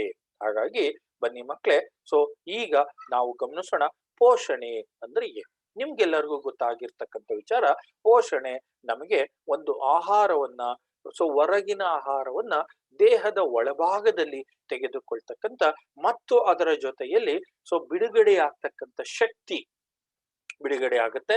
ಹಾಗಾಗಿ ಇದನ್ನ ನಾವು ಒಂದು ಪೋಷಣೆ ಅಂತ ಹೇಳ್ಬಿಟ್ಟು ಕರಿಬಹುದಾಗುತ್ತೆ. ಹಾಗಾದ್ರೆ ಪೋಷಣೆ ಅಂದ್ರೆ ಏನು ತೆಗೆದುಕೊಳ್ಳೋಣ. ಸೊ ಅದೇ ವಿಚಾರವನ್ನ, ಸೊ ಶಕ್ತಿಯ ಮೂಲ ಅಂದ್ರೆ ನಿಮ್ಗೆಲ್ಲರೂ ಗೊತ್ತಿರೋ ರೀತಿಯಲ್ಲಿ ಶಕ್ತಿಯ ಮೂಲ ಎಲ್ಲಿಂದ ಬರುತ್ತೆ? ನಮಗೆ ನಾವು ಸೇವಿಸ್ತಕ್ಕಂಥ ಆಹಾರದಿಂದ ಇದು ಬರುತ್ತೆ. ಶಕ್ತಿಯ ಮೂಲವನ್ನ ಅಂದ್ರೆ ಆಹಾರವನ್ನ ದೇಹದ ಹೊರಭಾಗದಿಂದ ಒಳಭಾಗಕ್ಕೆ ವರ್ಗಾಯಿಸುವ ಒಂದು ಪ್ರಕ್ರಿಯೆಯನ್ನ ನಾವು ಪೋಷಣೆ ಅಂತ ಕರಿಬಹುದಾಗುತ್ತೆ. ಸೊ ಹಾಗಾದ್ರೆ ಈ ಪೋಷಣೆಯಲ್ಲಿ 2 ವಿಧಗಳನ್ನ ನಾವಿಲ್ಲಿ ಗಮನಿಸಬಹುದಾಗತ್ತೆ. ಪೋಷಣೆಯ ವಿಧಗಳು ಯಾವ್ಯಾವು? ಹಾಗಾದ್ರೆ ಪೋಷಣೆಯಲ್ಲಿ ಎಷ್ಟು ವಿಧಗಳನ್ನ ನಾವು ನೋಡ್ತೇವೆ? ಸರ್ ಇಲ್ಲೊಂದು ಹೇಳ್ಬೋದು, ಸರ್ ಆಹಾರವನ್ನ ಎಲ್ಲಾ ರೀತಿಯ ಆಹಾರವನ್ನ ನಾವು ತೆಗೆದುಕೊಳ್ತೀವಿ, ಅದರಲ್ಲಿ ಎಲ್ಲಾ ರೀತಿಯ ಬೇರೆ ಬೇರೆ ರೀತಿಯ ಶಕ್ತಿಯನ್ನು ಸಹ ಇಲ್ಲಿ ಬಿಡುಗಡೆ ಆಗುತ್ತೆ. ಹಾಗಾದ್ರೆ ಪೋಷಣೆಯಲ್ಲಿ ಎಷ್ಟು ವಿಧಗಳನ್ನ ನೋಡ್ತೀವಿ? ಈ ಪೋಷಣೆಯಲ್ಲಿ ಬಹು ಮುಖ್ಯವಾಗಿ 2 ವಿಧಗಳನ್ನ ಗಮನಿಸ್ತೀವಿ. ಮೊದಲನೆಯದಾಗಿ ಸ್ವಪೋಷಣೆ, ಎರಡನೇದಾಗಿ ಪರಪೋಷಣೆ. ಹಾಗಾದ್ರೆ ಇದರ ವ್ಯತ್ಯಾಸಗಳು ಏನು? ಸ್ವಪೋಷಣೆ ಅಂದ್ರೆ ಬಹು ಮುಖ್ಯವಾಗಿ ಗಮನಿಸೋಣ. ಸೊ ದ್ವಿತೀಯ ಸಂಶ್ಲೇಷಣೆ ಕ್ರಿಯೆಯ ಮೂಲಕ ಕಾರ್ಬನ್ ಡೈಆಕ್ಸೈಡ್ ಮತ್ತು ನೀರನ್ನು ಸೌರ ಬೆಳಕು ಹಾಗೂ ಕ್ಲೋರೋಫಿಲ್ ಉಪಸ್ಥಿತಿಯಲ್ಲಿ ಕಾರ್ಬೋಹೈಡ್ರೇಟ್ಗಳಾಗಿ ಪರಿವರ್ತಿಸ್ತಕ್ಕಂಥ ಒಂದು ಪ್ರಕ್ರಿಯೆಯನ್ನ ನಾವು ಸ್ವಪೋಷಣೆ ಅಂತ ಕರಿತೀವಿ. ಇದಕ್ಕೆ ಹಸಿರು ಸಸ್ಯಗಳು ಮುಖ್ಯವಾಗಿರ್ತಕ್ಕಂಥ ಉದಾಹರಣೆಯನ್ನ ನಾವಿಲ್ಲಿ ತೆಗೆದುಕೊಳ್ಬಹುದು. ಮತ್ತೊಂದ್ಸರಿ ಹೇಳ್ತೀನಿ, ಪೋಷಣೆಯಲ್ಲಿ 2 ವಿಧಗಳು. ಮೊದಲನೇದಾಗಿ ಸ್ವಪೋಷಣೆ, ಎರಡನೇದಾಗಿ ಪರಪೋಷಣೆ. ಸ್ವಪೋಷಣೆ ಅಂತಂದ್ರೆ ದ್ವಿತೀಯ ಸಂಶ್ಲೇಷಣೆ ಕ್ರಿಯೆ ನಡೆಯುವುದರ ಮೂಲಕ ಕಾರ್ಬನ್ ಡೈಆಕ್ಸೈಡ್ ಮತ್ತು ನೀರು ಹಾಗೂ ಅದರ ಜೊತೆಯಲ್ಲಿ ಸೌರ ಬೆಳಕು ಮತ್ತು ಕ್ಲೋರೋಫಿಲ್ನ ಉಪಸ್ಥಿತಿಯಲ್ಲಿ ಕಾರ್ಬೋಹೈಡ್ರೇಟ್ಗಳಾಗಿ ಪರಿವರ್ತನೆ ಮಾಡ್ತಕ್ಕಂಥ ಒಂದು ಪ್ರಕ್ರಿಯೆಯನ್ನ ನಾವೇನಂತ ಕರಿತೀವಿ? ಸ್ವಪೋಷಣೆ ಅಂತ ಕರಿತೀವಿ. ಇದಕ್ಕೆ ಮುಖ್ಯ ಉದಾಹರಣೆಯನ್ನ ನಾವು ಹಸಿರು ಸಸ್ಯಗಳು ಅಂತ ನಾವಿಲ್ಲಿ ತೆಗೆದುಕೊಳ್ಬಹುದಾಗುತ್ತೆ. ಯಾಕೆ ಸಾರ್ ಅಂತಂದ್ರೆ ಹಸಿರು ಸಸ್ಯಗಳು ತಮ್ಮ ಆಹಾರಕ್ಕಾಗಿ ಬೇರೆಯವರ ಮೇಲೆ ಅವಲಂಬಿತವಾಗಿರುವುದಿಲ್ಲ. ಹಾಗಾಗಿ ನಾವಿಲ್ಲಿ ಗಮನಿಸಬಹುದಾಗುತ್ತೆ, ಸ್ವಪೋಷಣೆ ಅಂತಂದ್ರೆ ಹಸಿರು ಸಸ್ಯಗಳಲ್ಲಿ ಮುಖ್ಯ ಉದಾಹರಣೆಗಳನ್ನ ನಾವಿಲ್ಲಿ ತೆಗೆದುಕೊಳ್ಳಬಹುದಾಗುತ್ತೆ. ಹಾಗಾದ್ರೆ ಪರಪೋಷಣೆಗೆ ಬರೋಣ ಮಕ್ಕಳಲ್ಲಿ. ಪರಪೋಷಣೆ, ಬೇರೆಯವರ ಮೇಲೆ, ಸೊ ಬೇರೆಯವರನ್ನ ಅವಲಂಬಿಸಿ ಈ ರೀತಿಯಾಗಿರ್ತಕ್ಕಂಥ ಪೋಷಣೆಯಲ್ಲಿ ಜೀವಿಗಳು ತಮ್ಮ ಆಹಾರವನ್ನ ತಾವೇ ತಯಾರಿಸಿಕೊಳ್ಳಲು ಸಾಧ್ಯವಾಗುವುದಿಲ್ಲ. ಸೊ ನಮ್ಮ ಕೈನಲ್ಲಿ ನಾವು ಆಹಾರವನ್ನ ತಯಾರು ಮಾಡ್ಕೊಳಕ್ಕಾಗೋದಿಲ್ಲ. ನಾವು ಹಸಿರು ಸಸ್ಯಗಳ ಮೇಲೆ ಅವಲಂಬಿತವನ್ನ ಆಗಿರ್ತೇವೆ. ಹಾಗಾಗಿ ತಯಾರಿಸಿಕೊಳ್ಳಲು ಸಾಧ್ಯವಾಗದ ಕಾರಣದಿಂದ ಇವುಗಳನ್ನ ಸ್ವಪೋಷಣಗಳ ಮೇಲೆ ಅವಲಂಬಿತವಾಗಿರ್ತವೆ. ಹಾಗಾಗಿ ಮನುಷ್ಯರು ನಾವೆಲ್ಲರೂ ಹಸಿರು ಸಸ್ಯಗಳ ಮೇಲೆ ಬಹುಮುಖ್ಯವಾಗಿ ಅವಲಂಬತೆಯನ್ನ ಹೊಂದಿರ್ತೇವೆ. ಯಾಕೆ ಅಂತಂದ್ರೆ ನಮ್ಮ ದಿನನಿತ್ಯದ ಆಹಾರ, ನಾವು ಬದುಕಲೇಬೇಕು ಅಂತಂದ್ರೆ ಆಹಾರ, ಗಾಳಿ, ನೀರು ಬಹುಮುಖ್ಯವಾಗಿರ್ತಕ್ಕಂಥ ಅಂಶಗಳು ಬೇಕಾಗ್ತವೆ. ಹಾಗಾಗಿ ನಾವೆಲ್ಲರೂ ಅವಲಂಬಿತವಾಗಿರ್ಬೇಕು. ಯಾವುಗಳ ಮೇಲೆ ಅಂತಂದ್ರೆ ಸ್ವಪೋಷಣೆಗಳ ಮೇಲೆ. ಉದಾಹರಣೆಯನ್ನ ಗಮನಿಸಿ, ಸ್ವಪೋಷಣೆಗೆ ಹಸಿರು ಸಸ್ಯಗಳು ಮತ್ತು ಶೈವಲ್ಯಗಳನ್ನ ನಾವು ಉದಾಹರಣೆಯಾಗಿ ತೆಗೆದುಕೊಳ್ಬಹುದು. ಪರಪೋಷಣೆಗೆ ಸಂಬಂಧಪಟ್ಟಂತೆ ಪ್ರಾಣಿಗಳು ಮತ್ತು ಶಿಲೀಂಧ್ರಗಳನ್ನ ನಾವಿಲ್ಲಿ ಉದಾಹರಣೆಯಾಗಿ ಗಮನಿಸಬಹುದಾಗತ್ತೆ. ಮುಂದುವರಿದ ಭಾಗದಲ್ಲಿ ಈ ಒಂದು ಪೋಷಣೆಗೆ ಸಂಬಂಧಪಟ್ಟಂತೆ ನಾವು ಬಹುಮುಖ್ಯವಾಗಿರ್ತಕ್ಕಂಥ ಕೆಲವು ವ್ಯತ್ಯಾಸಗಳನ್ನ ನಾವಿಲ್ಲಿ ಗಮನಿಸಬಹುದಾಗತ್ತೆ. ಮುಖ್ಯವಾಗಿ ಗಮನಿಸ್ಕೊಳ್ಳಿ ಮಕ್ಕಳೇ. ಹಾಗೆ ನಿಮ್ಮ ಒಂದು ಪೆನ್ನು ಪುಸ್ತಕದ ಜೊತೆಯಲ್ಲಿ ಬರ್ಕೋತಾ ಇರಬೇಕು. ಹಾಗೆ ಕೆಲವು ಚಿತ್ರಗಳು ಸಹ ಇಲ್ಲಿ ಗಮನಿಸ್ತಾ ಹೋಗ್ಬೇಕು. ನೀವು ಇಲ್ಲಿ ಗಮನಿಸಿ. ಮೊದಲನೇದಾಗಿ ನಾವು ತೆಗೆದುಕೊಳ್ಳೋಣ ಸ್ವಪೋಷಣೆಯ ಬಹು ಮುಖ್ಯವಾಗಿರ್ತಕ್ಕಂಥ ವಿಷಯಗಳ ಬಗ್ಗೆ ಇವತ್ತು ನಾವು ಚರ್ಚೆ ಮಾಡೋಣ. ಸ್ವಪೋಷಕಗಳ ಜೀವಿಗಳ ಕಾರ್ಬನ್ ಮತ್ತು ಶಕ್ತಿಯ ಅವಶ್ಯಕತೆಗಳು ದ್ವಿತೀಯ ಸಂಶ್ಲೇಷಣೆಯ ಮೂಲಕ ಇದು ಪೂರೈಕೆ ಆಗ್ತಾ ಹೋಗುತ್ತೆ. ನಮ್ಗೆಲ್ಲರಿಗೂ ತಿಳಿದಿರೋ ರೀತಿಯಲ್ಲಿ ಹಸಿರು ಸಸ್ಯಗಳು ತಮ್ಮ ಆಹಾರವನ್ನ ತಾವೇ ತಯಾರಿಯನ್ನ ಮಾಡ್ಕೊಳ್ತಾ ಹೋಗ್ತವೆ. ನೋಡಿಲ್ಲಿ ಇಲ್ಲಿ ಗಮನಿಸ್ಬೇಕಾಗತ್ತೆ. ನೀವು ಇಲ್ಲಿ ಗಮನಿಸಿ ಮಕ್ಕಳೇ. ಇಲ್ಲಿ ಏನಾಗುತ್ತೆ, ದ್ವಿತೀಯ ಸಂಶ್ಲೇಷಣಾ ಕ್ರಿಯೆಯ ಮೂಲಕ ಕಾರ್ಬನ್ ಡೈಆಕ್ಸೈಡ್ ಮತ್ತು ನೀರನ್ನ ಸೌರ ಬೆಳಕು ಹಾಗೂ ಕ್ಲೋರೋಫಿಲ್ ನ ಉಪಸ್ಥಿತಿಯಲ್ಲಿ ಕಾರ್ಬೋಹೈಡ್ರೇಟ್ಗಳಾಗಿ ಇವುಗಳನ್ನ ನಾವು ಪರಿವರ್ತನೆಯ ಅಥವಾ ಪರಿವರ್ತಿಸುವ ಪ್ರಕ್ರಿಯೆಗಳನ್ನ ನಾವಿಲ್ಲಿ ಗಮನಿಸ್ತಾ ಹೋಗ್ತೀವಿ. ಅದರ ಜೊತೆಯಲ್ಲಿ ಸ್ವಪೋಷಣೆ ಕ್ರಿಯೆ ನಡೀತಾ ಹೋಗ್ಬೇಕಾದ್ರೆ ಕಾರ್ಬೋಹೈಡ್ರೇಟ್ಗಳು ಪಿಷ್ಟದ ರೂಪದಲ್ಲಿ ಸಂಗ್ರಹಿತವಾಗುತ್ತೆ. ಮತ್ತೆ ಅದರ ಜೊತೆಯಲ್ಲಿ ಆಂತರಿಕವಾಗಿ ಶಕ್ತಿ ಸಂಗ್ರಹಕವಾಗಿ ಮತ್ತು ಸಸ್ಯಕ್ಕೆ ಅಗತ್ಯವಾದಂತಹ ಬಳಕೆನೂ ಸಹ ಇದರಲ್ಲಿ ಕಾಣಿಸ್ತಾ ಹೋಗುತ್ತೆ. ಅದರಲ್ಲಿ ಪರಿವರ್ತನೆ ಆಗ್ತಾ ಹೋಗೋದನ್ನ ನಾವಿಲ್ಲಿ ಗಮನಿಸಬಹುದಾಗತ್ತೆ. ಹಾಗಾದ್ರೆ ಸ್ವಪೋಷಣೆಯಿಂದ ಮತ್ತೊಂದು ಪ್ರಕ್ರಿಯೆಗೆ ನಾವಿಲ್ಲಿ ನಡೆಯುತ್ತೆ ಅಂತ ನೋಡಿದ್ವಿ. ಆ ಸ್ವಪ್ರಕ್ರಿಯೆ ನಡಿಬೇಕಾದ್ರೆ ದ್ವಿತೀಯ ಸಂಶ್ಲೇಷಣೆ ಕ್ರಿಯೆ ನಡೆದರೆ ಮಾತ್ರ ಈ ಒಂದು ಪ್ರಕ್ರಿಯೆ ಅಥವಾ ಸಸ್ಯಗಳು ಆಹಾರವನ್ನ ತಯಾರು ಮಾಡ್ಕೊಳ್ಳೋದಕ್ಕೆ ಬೇಕಾಗ್ತಕ್ಕಂಥ ಒಂದು ಮುಖ್ಯವಾಗಿರ್ತಕ್ಕಂಥ ಅಂಶ ಯಾವುದು ಅಂತಂದ್ರೆ ಸೂರ್ಯನ ಬೆಳಕು. ಹಾಗಾದ್ರೆ ಬನ್ನಿ, ದ್ವಿತೀಯ ಸಂಶ್ಲೇಷಣೆ ಕ್ರಿಯೆ ಹೇಗ್ ನಡೆಯುತ್ತೆ? ಹಾಗಾದ್ರೆ ದ್ವಿತೀಯ ಸಂಶ್ಲೇಷಣೆ ಕ್ರಿಯೆ ಅಂದ್ರೆ ಏನು? ನೀವು ಇಲ್ಲಿ ಗಮನಿಸಬಹುದಾಗತ್ತೆ. ದ್ವಿತೀಯ ಸಂಶ್ಲೇಷಣೆ ಕ್ರಿಯೆಗೆ ಬಹು ಮುಖ್ಯವಾಗಿ ಬೇಕಾಗಿರ್ತಕ್ಕಂಥ ಅಂಶಗಳು ಯಾವುವು ಅಂತಂದ್ರೆ ಕಾರ್ಬನ್ ಡೈಆಕ್ಸೈಡ್ ಮತ್ತು ನೀರು, ಅದರ ಜೊತೆಯಲ್ಲಿ ಸೌರ ಬೆಳಕು ಬೇಕು. ಹಾಗೆ ಕ್ಲೋರೋಫಿಲ್ ನ ಉಪಸ್ಥಿತಿ ಅತಿ ಮುಖ್ಯವಾಗಿ ಬೇಕೇ ಬೇಕಾಗುತ್ತೆ. ನೋಡಿ ಇಲ್ಲಿ ಬರ್ಕೊಳ್ಳಿ ಹಾಗೆ ಮಕ್ಕಳೇ. ದ್ವಿತೀಯ ಸಂಶ್ಲೇಷಣೆ ಕ್ರಿಯೆ ಅಂದ್ರೆ ಏನು? ದ್ವಿತೀಯ ಸಂಶ್ಲೇಷಣಾ ಕ್ರಿಯೆ ಎಂದರೆ ಕಾರ್ಬನ್ ಡೈಆಕ್ಸೈಡ್ ಮತ್ತು ನೀರನ್ನು ಸೌರ ಬೆಳಕು ಮತ್ತು ಕ್ಲೋರೋಫಿಲ್ ನ ಉಪಸ್ಥಿತಿಯಲ್ಲಿ ಇವುಗಳನ್ನ ಕಾರ್ಬೋಹೈಡ್ರೇಟ್ಗಳಾಗಿ ಪರಿವರ್ತಿಸುವ ಒಂದು ಪ್ರಕ್ರಿಯೆಗೆ ನಾವು ದ್ವಿತೀಯ ಸಂಶ್ಲೇಷಣಾ ಕ್ರಿಯೆ ಎಂದು ಕರೆಯಲಾಗುತ್ತೆ. ಈ ರೀತಿಯ ದ್ವಿತೀಯ ಸಂಶ್ಲೇಷಣೆ ಕ್ರಿಯೆ ನಡೆದಂತಹ ಸಂದರ್ಭದಲ್ಲೇ ಗ್ಲೂಕೋಸ್ ಒಂದು ಅಣು ಇಲ್ಲಿ ಪರಿವರ್ತನೆ ಆಗತ್ತೆ. ಅದರ ಜೊತೆಯಲ್ಲಿ ಉತ್ಪತ್ತಿನೂ ಸಹ ಆಗುತ್ತೆ. ನಿಮ್ಗೆ ಇಲ್ಲಿ ಗೊತ್ತಾಯ್ತಲ್ಲ ಮಕ್ಕಳೇ, ಇದು ಒಂದು ಅಂಕದ ಪ್ರಶ್ನೆಗಳನ್ನ ಕೇಳ್ತಕ್ಕಂಥ ಸಾಧ್ಯತೆ ಇದೆ. ಹಾಗಾದ್ರೆ ದ್ವಿತೀಯ ಸಂಶ್ಲೇಷಣೆ ಕ್ರಿಯೆಯು ಕಾರ್ಬನ್ ಡೈಆಕ್ಸೈಡ್ ಮತ್ತು ನೀರನ್ನು ಸೌರ ಬೆಳಕು ಹಾಗೂ ಕ್ಲೋರೋಫಿಲ್ ನ ಉಪಸ್ಥಿತಿಯಲ್ಲಿ ಕಾರ್ಬೋಹೈಡ್ರೇಟ್ಗಳಾಗಿ ಪರಿವರ್ತಿಸುವ ಒಂದು ಪ್ರಕ್ರಿಯೆಗೆ ನಾವಿಲ್ಲಿ ದ್ವಿತೀಯ ಸಂಶ್ಲೇಷಣಾ ಕ್ರಿಯೆ ಎಂದು ಕರೆಯುತ್ತೇವೆ. ಹಾಗೆ ನಿಮ್ಮ ಮುಂದೆ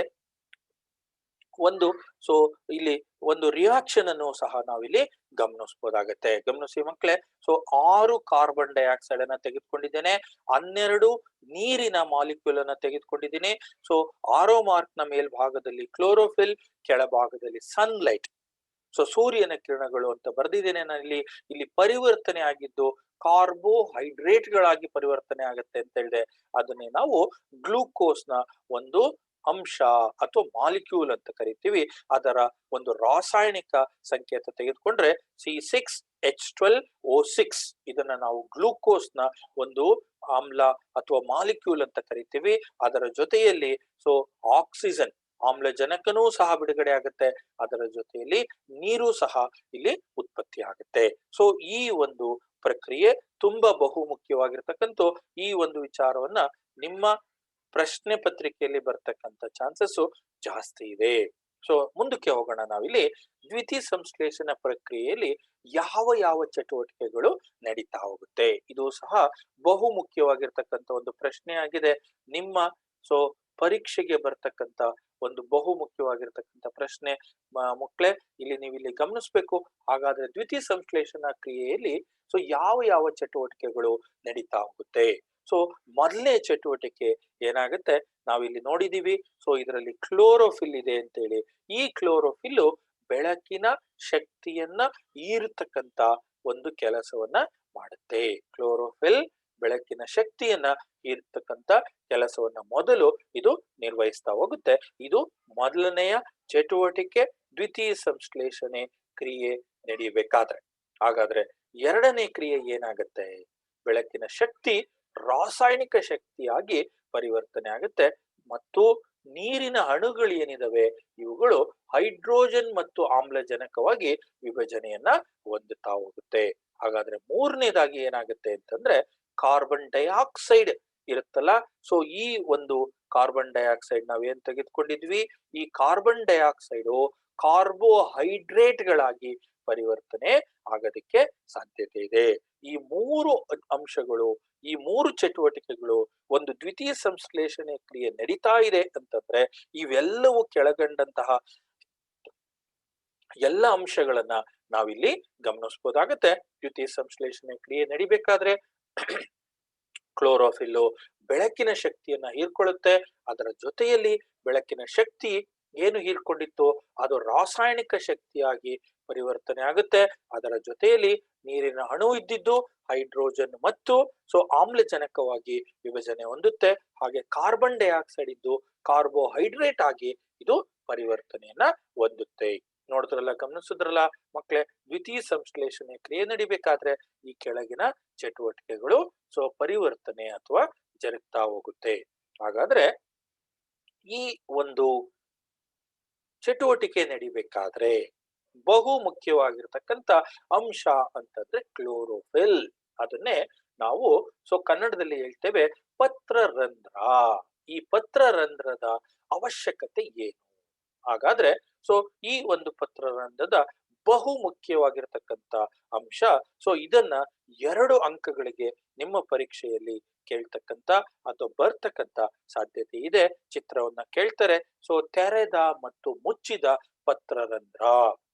ಈ ಪತ್ರರಂಧ್ರದ ಒಂದು ಕ್ರಿಯೆಯನ್ನ ನೀವು ಹೇಳಿ ಅಂತ ಕೇಳ್ತಕ್ಕಂಥ ಸಾಧ್ಯತೆನೂ ಇದೆ. ಪತ್ರರಂಧ್ರವನ್ನ ನೀವು ಇಲ್ಲಿ ಗಮನಿಸಬಹುದಾಗತ್ತೆ. ಚಿತ್ರ ನಿಮ್ಮ ಮುಂದೆ ಪರದೆಯ ಮೇಲೆ ಕಾಣಿಸ್ತಾ ಇದೆ. ಇದೇ ಪತ್ರರಂಧ್ರದ ಒಂದು ಚಿತ್ರ. ತೆರೆದ ಪತ್ರರಂಧ್ರ ಮತ್ತು ಮುಚ್ಚಿದ ಪತ್ರರಂಧ್ರವನ್ನ ನಾವಿಲ್ಲಿ ಗಮನಿಸಬಹುದಾಗತ್ತೆ.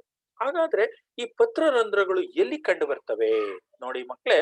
ಈ ಪತ್ರರಂಧ್ರಗಳು ಬಹು ಮುಖ್ಯವಾಗಿ ಕಂಡು ಬರ್ತಕ್ಕಂಥದ್ದು ನಮ್ಮ ಎಲೆಗಳಲ್ಲಿ.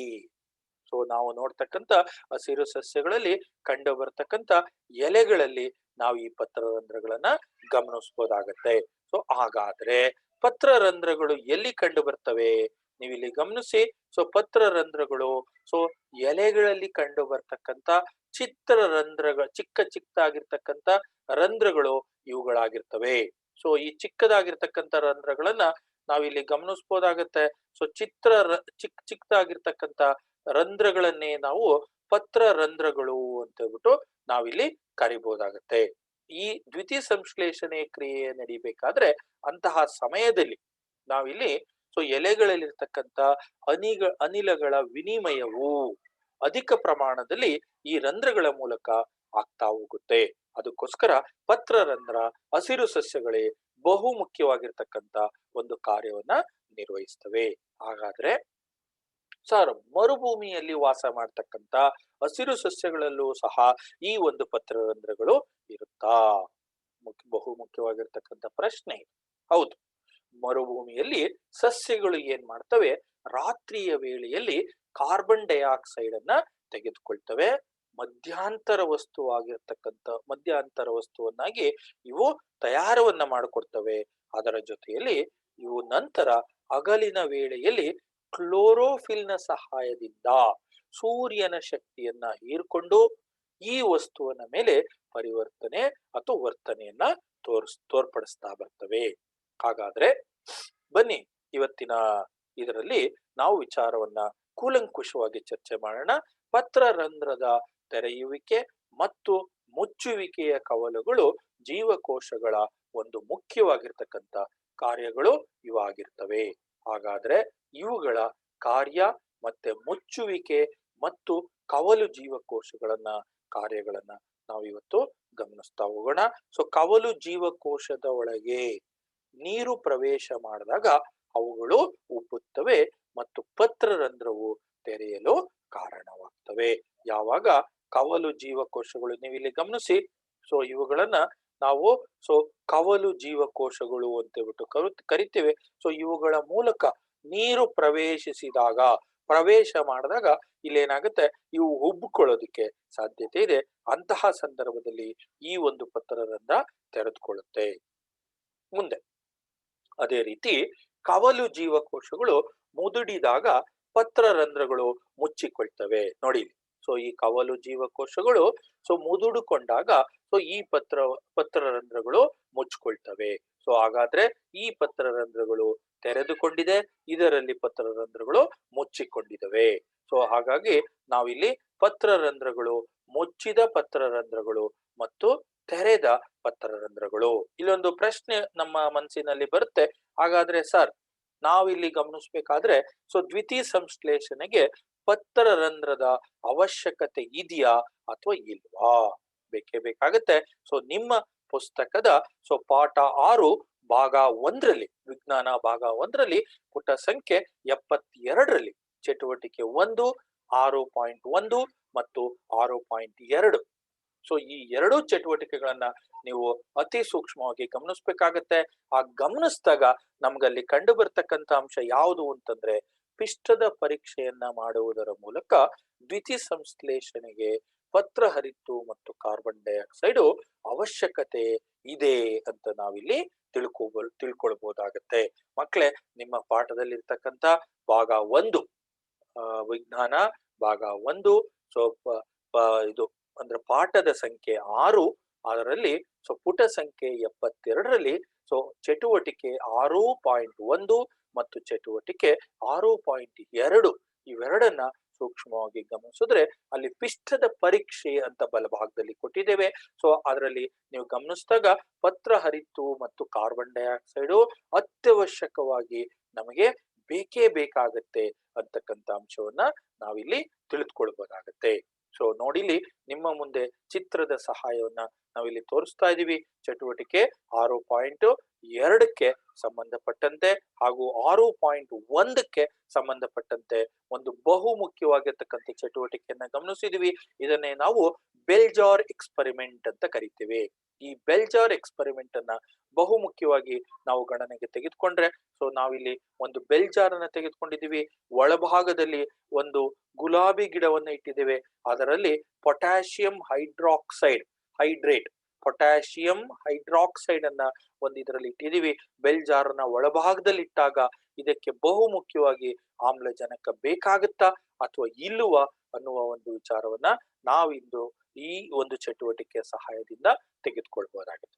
ಇಲ್ಲಿಯವರೆಗೆ ನಾವು ತಿಳಿದುಕೊಂಡಿದ್ದು ಸ್ವಪೋಷಣೆಯ ಬಗ್ಗೆ. ಮುಂದಿನ ಒಂದು ವಿಚಾರವನ್ನ ತಿಳಿದುಕೊಳ್ಳೋಣ, ಪರಪೋಷಣೆಯ ಬಗ್ಗೆ. ಹಾಗಾದ್ರೆ ನಮ್ಗೆಲ್ಲ ಗೊತ್ತಿದೆ, ಪರಪೋಷಣೆ ಅಂತಂದ್ರೆ ಜೀವಿಗಳು ಬೇರೆಯ ಅಂದ್ರೆ ಸ್ವಪೋಷಣೆಗಳ ತಯಾರಾಗಿರ್ತಕ್ಕಂಥ ಆಹಾರದ ಮೇಲೆ ನಾವೆಲ್ಲರೂ ಅವಲಂಬಿತವಾಗಿದ್ದೇವೆ. ಅಂತಹವುಗಳನ್ನ ನಾವು ಪರಪೋಷಣೆ ಅಂತ ನಾವು ಕಂಡಿಡಿದ್ವಿ. ಗೊತ್ತಾಯ್ತು ನಮ್ಗೆ. ಹಾಗಾದ್ರೆ ಪರಪೋಷಣೆ ಅಂದ್ರೆ ಏನು? ಬಹು ಮುಖ್ಯವಾಗಿರ್ತಕ್ಕಂಥ ಅಂಶಗಳನ್ನ ನಾವಿಲ್ಲಿ ಗಮನಿಸ್ತಾ ಹೋಗೋಣ. ಪರಪೋಷಣೆಗೆ ಸಂಬಂಧಪಟ್ಟಂತೆ ಪ್ರಾಣಿ ಸಂಪೂರ್ಣವಾಗಿ ಅವಶ್ಯಕತೆ ಇರಬಹುದು. ಅದರ ಜೊತೆಯಲ್ಲಿ ಪರಪೋಷಣೆಗೆ ಸಂಬಂಧಪಟ್ಟಂತೆ ಕೊಳೆ ತಿನಿಗಳು ಅಂತ ಕರಿತೀವಿ. ಮೂರನೇದಾಗಿ ಪರಾವಲಂಬಿಗಳು ಅಂತ ಕರಿತೀವಿ. ಪರಪೋಷಣೆಯಲ್ಲಿ ನಮ್ಗೆ ಆಲ್ರೆಡಿ ಗೊತ್ತಿದೆ, ನಾವೆಲ್ಲರೂ ಬೇರೆಯವರ ಮೇಲೆ ತಮ್ಮ ಆಹಾರಕ್ಕಾಗಿ ಅವಲಂಬತೆಯನ್ನ ಹೊಂದಿರ್ತೇವೆ. ಹಾಗಾಗಿ ಇಂತಹ ಒಂದು ಜೀವಿಗಳನ್ನ ಪರಪೋಷಣಾ ಜೀವಿಗಳು ಅಂತ ಹೇಳ್ಬಿಟ್ಟು ನಾವಿಲ್ಲಿ ಕರಿಬಹುದಾಗತ್ತೆ. ಹಾಗಾದ್ರೆ ಈ ಪರಪೋಷಣೆಗೆ ಸಂಬಂಧಪಟ್ಟಂತೆ ಪ್ರಾಣಿ ಸಂಪೂರ್ಣತೆಯನ್ನ ನಾವಿಲ್ಲಿ ನೋಡ್ಬೋದಾಗತ್ತೆ. ಇದಕ್ಕೆ ಸಂಬಂಧಪಟ್ಟಂತೆ ಹಾಗಾದ್ರೆ ಪ್ರಾಣಿ ಸಂಪೂರ್ಣ ಅಂದ್ರೆ ಏನು? ಪೂರ್ಣ ಆಹಾರ ಪದಾರ್ಥವನ್ನ ಸೇವನೆಯನ್ನ ಮಾಡಿ ತಮ್ಮ ದೇಹದ ಒಳಗೆ ವಿಭಜನೆಯನ್ನ ಮಾಡ್ತಕ್ಕಂಥವಕ್ಕೆ ನಾವು ಪ್ರಾಣಿ ಸಂಪೂರ್ಣಗಳು ಅಂತ ಕರಿತೀವಿ. ಇದು ಪರಪೋಷಣೆಯ ಒಂದು ಭಾಗ. ಇದಕ್ಕೆ ಉದಾಹರಣೆ ಪ್ರಾಣಿಗಳು ಮತ್ತೆ ಅಮೀಬಾ ಅಂತ ಹೇಳ್ಬಿಟ್ಟು ನಾವಿಲ್ಲಿ ಗಮನಿಸಬಹುದಾಗತ್ತೆ. ನಿಮ್ಮ ಮುಂದೆ ಚಿತ್ರ ಬಂದಿದೆ ನೋಡಿ. ಇದು ಒಂದು ಅಮೀಬಾದ ಚಿತ್ರ. ಮುಂದಿನದಾಗಿ ಕೊಳೆ ತಿನಿಗಳು. ಇದಕ್ಕೆ 1 ಅಂಕದ ಪ್ರಶ್ನೆ ನಿಮ್ಮ ಎಕ್ಸಾಮಿನೇಷನ್ ಅಲ್ಲಿ ಕೇಳ್ತಕ್ಕಂಥ ಸಾಧ್ಯತೆ ಹೆಚ್ಚಿದೆ ಮಕ್ಕಳೇ. ಹಾಗಾಗಿ ಇದರ ಬಗ್ಗೆ ಬಹು ಮುಖ್ಯವಾಗಿರ್ತಕ್ಕಂಥ ಅಂಶವನ್ನ ನೀವು ಗಮನಿಸಲೇಬೇಕಾಗತ್ತೆ. 1 ಅಂಕದ ಪ್ರಶ್ನೆಯನ್ನ ಕೇಳ್ಬೋದು, ಅಥವಾ MC ಪ್ರಶ್ನೆಯಲ್ಲೇ ಬೇಕಾದ್ರೆ ಈ ಪ್ರಶ್ನೆಯನ್ನ ಕೇಳ್ಬೋದು. ಕೊಳೆ ತಿನಿಗಳು ಅಂದ್ರೆ ಏನು? ಆಹಾರವನ್ನು ದೇಹದ ಹೊರಗೆ ವಿಭಜಿಸಿ ನಂತರ ಅದನ್ನ ಹೀರಿಕೊಳ್ತಕ್ಕಂಥವು. ಇದಕ್ಕೆ ಉದಾಹರಣೆಯಾಗಿ ನಾಯಿ ಕೊಡೆಗಳು, ಮಶ್ರೂಮ್ ಅಂತ ಏನ್ ಕರಿತೀವಿ, ಅದಕ್ಕೆ ಕೊಳೆ ತಿನಿಗಳಿಗೆ ಒಂದು ಉದಾಹರಣೆಯನ್ನ ನಾವಿಲ್ಲಿ ತೆಗೆದುಕೊಳ್ಬಹುದು. ಕೊಳೆ ತಿನಿಗಳು ಅಂದ್ರೆ ಏನು ಅಂತಂದ್ರೆ ಆಹಾರಗಳನ್ನ ದೇಹದ ಹೊರಗೆ ವಿಭಜಿಸಿ ನಂತರ ಆ ಆಹಾರವನ್ನ ಹೀರ್ಕೊಳ್ತಕ್ಕಂತ ಒಂದು ಕಾರ್ಯವನ್ನ ಮಾಡ್ತವೆ. ಅವುಗಳನ್ನೇ ನಾವು ಉದಾಹರಣೆಯಾಗಿ ತೆಗೆದುಕೊಳ್ಬಹುದು. ನಾಯಿ ಕೊಡೆಗಳು ನಿಮ್ ಮುಂದೆ ಬಂದಿದೆ, ಮಶ್ರೂಮ್ ಚಿತ್ರ ಗಮನಿಸಬೇಕಾಗುತ್ತೆ ವಿದ್ಯಾರ್ಥಿಗಳೇ. ಹಾಗಾದ್ರೆ ಮೂರನೆಯದಾಗಿ ಪರಪೋಷಣೆಯಲ್ಲಿ ಪರಾವಲಂಬಿಗಳು ಅಂದ್ರೆ ಏನು? ನಮ್ಗೆಲ್ಲ ಗೊತ್ತಿದೆ ಪರ ಅವಲಂಬಿಗಳು. ಪರ ಅಂತಂದ್ರೆ ಬೇರೆಯವರ ಮೇಲೆ ಸಂಪೂರ್ಣವಾಗಿ ನಾವು ಅವಲಂಬಿತವಾಗಿರ್ತೇವೆ. ಬೇರೊಂದು ಪ್ರಾಣಿಯ ದೇಹದಲ್ಲಿ ಸೇರ್ಕೊಂಡು ಆ ಪ್ರಾಣಿಯಿಂದ ಆಹಾರವನ್ನ ಪಡೆದುಕೊಳ್ತಕ್ಕಂಥದ್ದು. ಇವುಗಳನ್ನ ನಾವು ಪರಾವಲಂಬಿ ಜೀವಿಗಳು ಅಂತ ಕರಿತೀವಿ.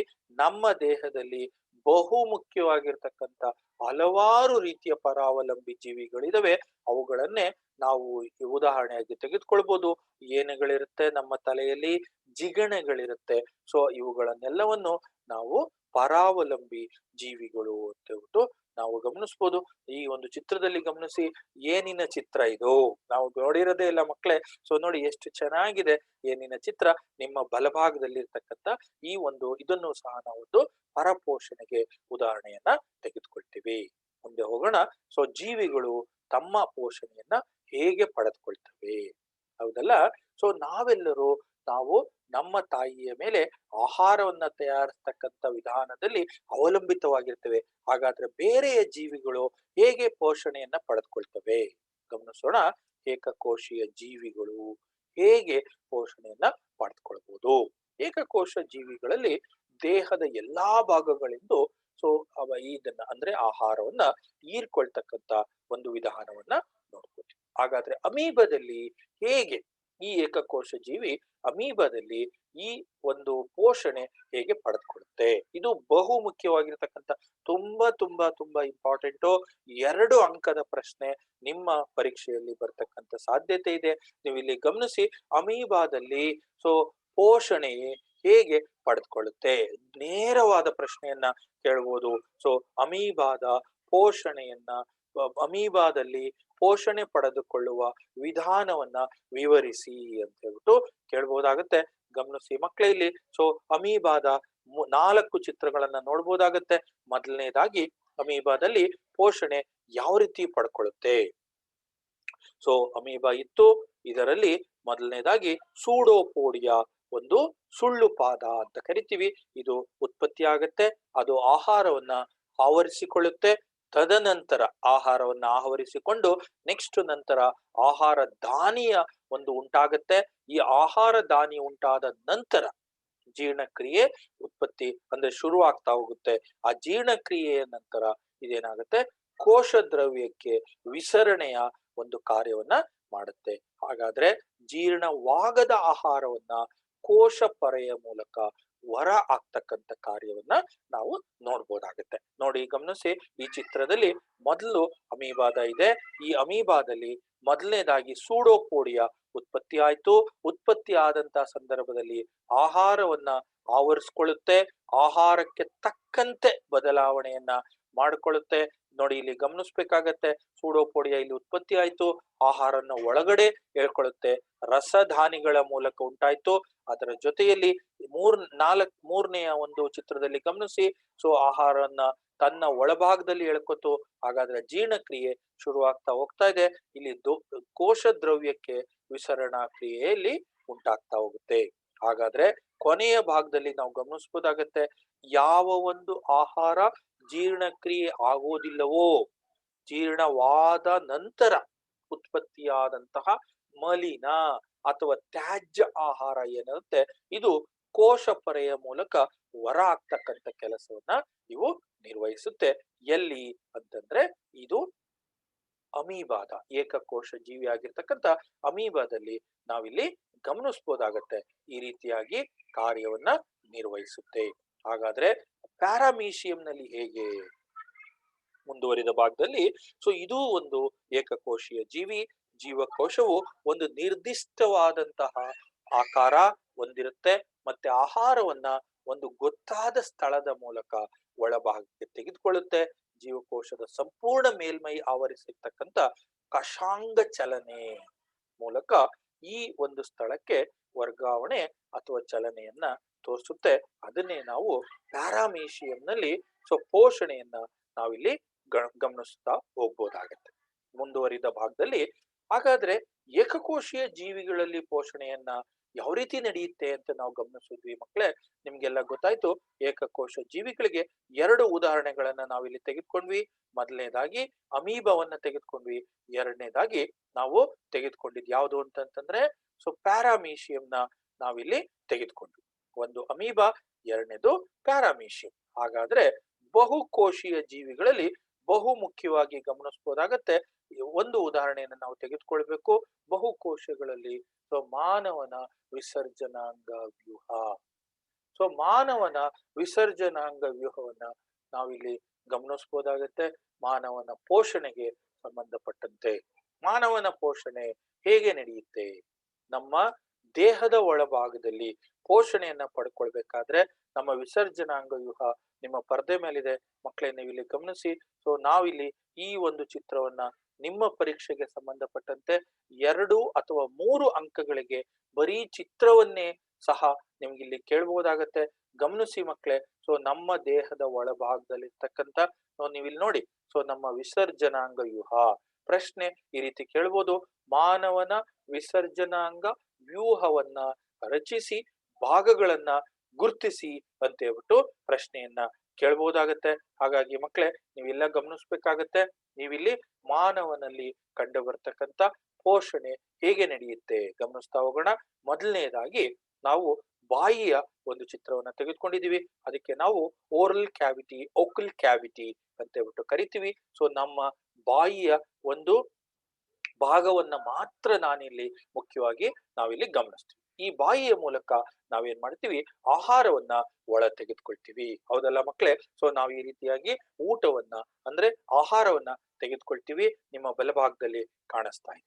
ಎರಡನೇದಾಗಿ ಹಲ್ಲು ಏನ್ ಮಾಡುತ್ತೆ, ಇದನ್ನ ಚೆನ್ನಾಗಿ ಅಗೀತೆ ಮತ್ತೆ ಸೊ ನೂಕುವಂತಹ ಅಂದ್ರೆ ನುರಿಸುವಂತಹ ಒಂದು ಭಾಗವನ್ನ ನಾವು ಹಲ್ಲಿನ ಸಹಾಯದಿಂದ ಮಾಡಬಹುದಾಗತ್ತೆ. ಮೂರನೇ ಭಾಗ ಏನು, ಬಾಯ ಒಳಭಾಗದಲ್ಲಿ ನಾಲಿಗೆ ಇದೆ.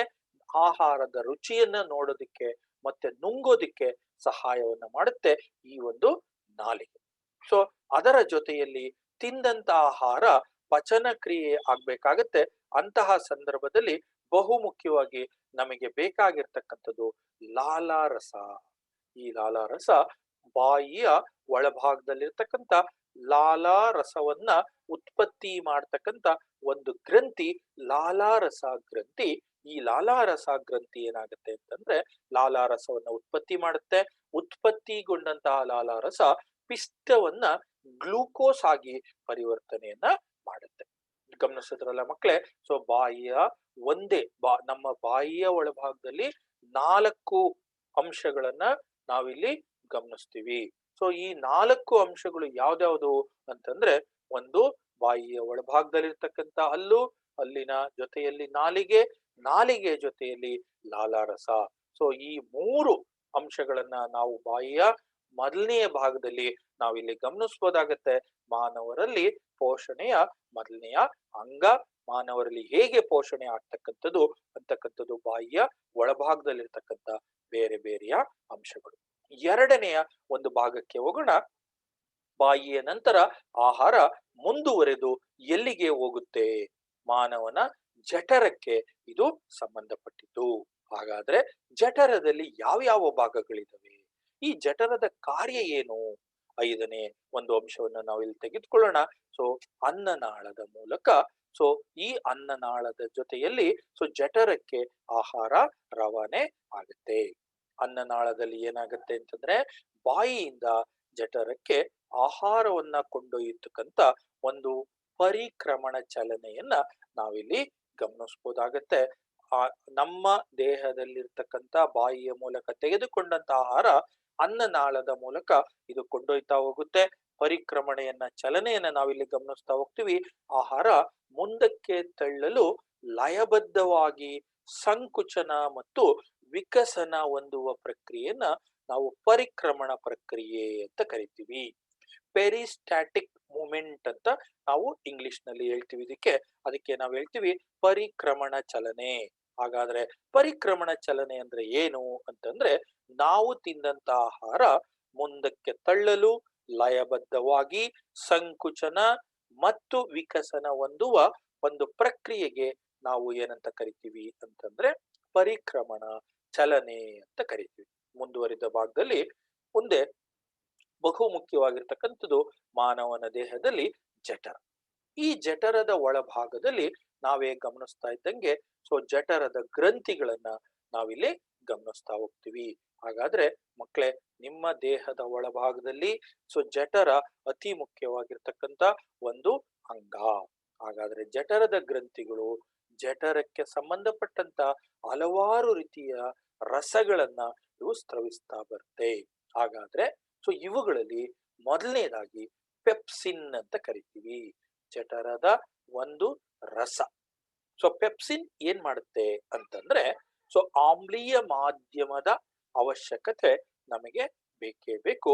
ಇದನ್ನ ಪ್ರೋಟೀನ್ ಜೀರ್ಣಕ್ರಿಯೆಗೆ ಉಪಯೋಗವನ್ನ ಮಾಡ್ಕೊಳ್ತೀವಿ. ಹಾಗೆ ಜೊತೆಯಲ್ಲಿ ನಮ್ಮ ಜಠರದ ಒಳಭಾಗದಲ್ಲಿ HCl ಹೈಡ್ರೋಕ್ಲೋರಿಕ್ ಆಮ್ಲ ಉತ್ಪತ್ತಿ ಆಗುತ್ತೆ. ಈ ಆಮ್ಲೀಯ ಮಾಧ್ಯಮವನ್ನ ಉಂಟು ಮಾಡತಕ್ಕಂತ ಒಂದು ಪ್ರಕ್ರಿಯೆ ಅಥವಾ ಸೂಕ್ಷ್ಮ ಜೀವಿಗಳನ್ನ ನಾವಿಲ್ಲಿ ಗಮನಿಸಬಹುದಾಗತ್ತೆ. ಅದರ ಜೊತೆಯಲ್ಲಿ ಮಾನವನ ಜಠರದಲ್ಲಿ 3 ಪದರಗಳನ್ನ ನಾವಿಲ್ಲಿ ನೋಡಬಹುದಾಗತ್ತೆ. ಈ 3 ಪದರದ ಮಧ್ಯೆಯಲ್ಲಿ ಲೋಳೆಯಂತಹ ಒಂದು ಜೆಲ್ ಉತ್ಪತ್ತಿ ಆಗತ್ತೆ. ಸೊ ಈ ಜಠರದ ಲೋಳೆಯಲ್ಲಿ ಅಂದ್ರೆ ಗೋಡೆಗಳಲ್ಲಿ ಆಮ್ಲದ ಪ್ರಕ್ರಿಯೆಯನ್ನ ರಕ್ಷಣೆ ಮಾಡ್ತಕ್ಕಂತ ಒಂದು ಕಾರ್ಯವನ್ನ ಇದು ಮಾಡ್ತಾ ಹೋಗುತ್ತೆ. ಹಾಗಾಗಿ ಇದು ಪೆಪ್ಸಿನ್ ನ ಒಂದು ಕಾರ್ಯವನ್ನ ನಾವಿಲ್ಲಿ ಗಮನಿಸಬಹುದು. ಸೊ ಕೊನೆಯ ಭಾಗಕ್ಕೆ ನಾವು ಬರೋಣ. ಮಾನವನ ಪೋಷಣೆಯ ಭಾಗ. ಸೊ ಸಣ್ಣ ಕರುಳು. ಸೊ ಈ ಒಂದು ಕರುಳಿನ ಭಾಗಕ್ಕೆ ಬರೋಣ. 7ನೆಯ ಅಂಶ ಸಣ್ಣ ಕರುಳಿನ ಬಗ್ಗೆ ಹೆಚ್ಚಿನ ವಿಚಾರವನ್ನ ತಿಳಿದುಕೊಳ್ತಾ ಹೋಗೋಣ. ಹಾಗಾದ್ರೆ ಸಣ್ಣ ಕರುಳು ಮಾನವನ ದೇಹದಲ್ಲಿ ಯಾವ ಒಂದು ಕಾರ್ಯವನ್ನ ಮಾಡುತ್ತೆ? ಸೊ ಈಗಾಗಲೇ ನಮಗೆ ತಿಳ್ಕೊಂಡಿರೋ ರೀತಿಯಲ್ಲಿ ಜಠರದಿಂದ ಹಲವಾರು ರೀತಿಯ ರಸಗಳು ಉತ್ಪತ್ತಿ ಆಯ್ತು. ಅದರಲ್ಲಿ ಮೊದಲನೇದಾಗಿ ಪೆಪ್ಸಿನ್ ನ ಬಗ್ಗೆ ಕೂಲಂಕುಷವಾಗಿ ತಿಳ್ಕೊಂಡ್ವಿ. ನಂತರದಲ್ಲಿ ನಾವು ನೋಡ್ತೇವೆ ಕಾರ್ಬೋಹೈಡ್ರೇಟ್. ಈ ಒಂದು ಜಠರದ ರಸ ಕಾರ್ಬೋಹೈಡ್ರೇಟ್ ಅನ್ನು ಗ್ಲೂಕೋಸ್ ಆಗಿ ಪರಿವರ್ತನೆಯನ್ನ ಮಾಡುತ್ತೆ. ಹಾಗಾದ್ರೆ ನಮ್ಮ ದೇಹದಲ್ಲಿ ಆಹಾರದ ಮೂಲಕ ಸೇವನೆ ಮಾಡಿರ್ತಕ್ಕಂಥ ಕೊಬ್ಬು, ಈ ಕೊಬ್ಬಿನ ಅಂಶ ಸೊ ಕೊಬ್ಬು ಆಮ್ಲ ಸೊ ಗ್ಲಿಸರಾಲ್ ಆಗಿ ಪರಿವರ್ತನೆಯನ್ನ ಮಾಡುತ್ತೆ. ಹಾಗೆ ಪ್ರೋಟೀನ್ಗಳು ಏನಿದಾವೆ ಇವೆಲ್ಲವೂ ಅಮೈನೋ ಆಸಿಡ್ಸ್. ಸೊ ಪ್ರೋಟೀನ್ಗಳು ಅಮೈನೋ ಆಮ್ಲಗಳಾಗಿ ಪರಿವರ್ತನೆಯನ್ನ ಮಾಡ್ತಕ್ಕಂಥ ಕಾರ್ಯವನ್ನ ಗಮನಿಸ್ಬೋದಾಗತ್ತೆ. ಸೊ ಮತ್ತೊಂದು ಹೀರುವಿಕೆ. ಎಲ್ಲ ಆಹಾರವನ್ನ ಪಚನ ಕ್ರಿಯೆ ಆದಂತಹ ಸಂದರ್ಭದಲ್ಲಿ ಪೆಪ್ಸಿನ್ಗಳು, ಸೊ ಜಠರದ ರಸಗಳು, ಕಾರ್ಬೋಹೈಡ್ರೇಟ್ಗಳಿಂದ ಗ್ಲುಕೋಸ್, ಕೊಬ್ಬಿನಿಂದ ಗ್ಲಿಸರಾಲ್, ಪ್ರೋಟೀನ್ಗಳಿಂದ ಅಮೈನೋ ಆಮ್ಲಗಳಾಗಿ ಪರಿವರ್ತನೆ ಆದಂತಹ ಸಂದರ್ಭದಲ್ಲಿ, ಪರಿವರ್ತನೆಗೊಂಡಂತಹ ಸಂದರ್ಭದಲ್ಲಿ ಅದಾದ ನಂತರ ಹೀರುವಿಕೆಯ ಭಾಗಕ್ಕೆ ನಾವಿಲ್ಲಿ ಮುಂದುವರಿತಾ ಹೋಗ್ತೀವಿ. ಹೀರುವಿಕೆಯಲ್ಲಿ ಬಹುಮುಖ್ಯವಾಗಿ ನಾವಿಲ್ಲಿ ಗಮನಿಸಬಹುದಾಗುತ್ತೆ. ಹೀರುವಿಕೆಯಲ್ಲಿ ವಿಲ್ಲೈಗಳು ಅಂತ ಕರಿತೀವಿ. ಸಣ್ಣ ಕರುಳಿನಲ್ಲಿ ಬಹುಮುಖ್ಯವಾಗಿರ್ತಕ್ಕಂಥ ಅಂಗಾಂಶ ಯಾವುವು ಅಂತಂದ್ರೆ ಹೀರುವಿಕೆ. ಸೊ ಈ ಹೀರುವಿಕೆಯ ಜೊತೆಯಲ್ಲಿ ಸಣ್ಣ ಕರುಳಿನಲ್ಲಿ ನಮ್ಮ ಬೆರಳಿನ ಆಕಾರದಲ್ಲಿರ್ತಕ್ಕಂಥ ರಚನೆಗಳಿದಾವೆ. ಈ ರಚನೆಗಳನ್ನೇ ನಾವು ವಿಲ್ಲೈಗಳು ಎಂದು ಕರೆಯುತ್ತೇವೆ.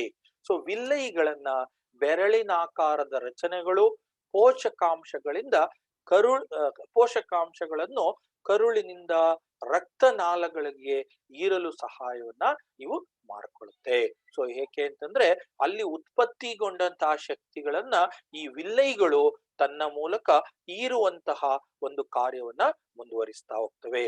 ಗಮನಿಸಿ ಮಕ್ಕಳೇ, ನಿಮ್ಮ ಹಿಂಭಾಗದಲ್ಲಿ ಈ ಸಣ್ಣ ಕರುಳಿನ ರಚನೆಯಲ್ಲಿ ನೀವು ಗಮನಿಸಬಹುದಾಗತ್ತೆ. ಬಹು ಮುಖ್ಯವಾಗಿರ್ತಕ್ಕಂಥವೇ ಈ ಒಂದು ವಿಲ್ಲೈಗಳು ಅಂತ ಕರಿತೀವಿ. ಹಾಗಾದ್ರೆ ಹೀರಿಕೊಂಡಂತಹ ಆಹಾರವನ್ನ ರಕ್ತವು ದೇಹದ ಪ್ರತಿಯೊಂದು ಜೀವಕೋಶಕ್ಕೆ ತೆಗೆದುಕೊಂಡು ಹೋಗುತ್ತೆ. ಅಲ್ಲಿ ಅದು ಶಕ್ತಿಯನ್ನ ಪಡೆದುಕೊಳ್ಳೋದಿಕ್ಕೆ, ಮತ್ತೆ ಹೊಸ ಅಂಗಾಂಶಗಳನ್ನ ನಿರ್ಮಾಣ ಮಾಡೋದಿಕ್ಕೆ, ಮತ್ತು ಹಳೆಯ ಅಂಗಾಂಶಗಳ ದುರಸ್ತಿ ಮಾಡೋದಿಕ್ಕೆ ಇದನ್ನ ಬಳಕೆ ಮಾಡ್ಕೊಳ್ಬಹುದಾಗತ್ತೆ.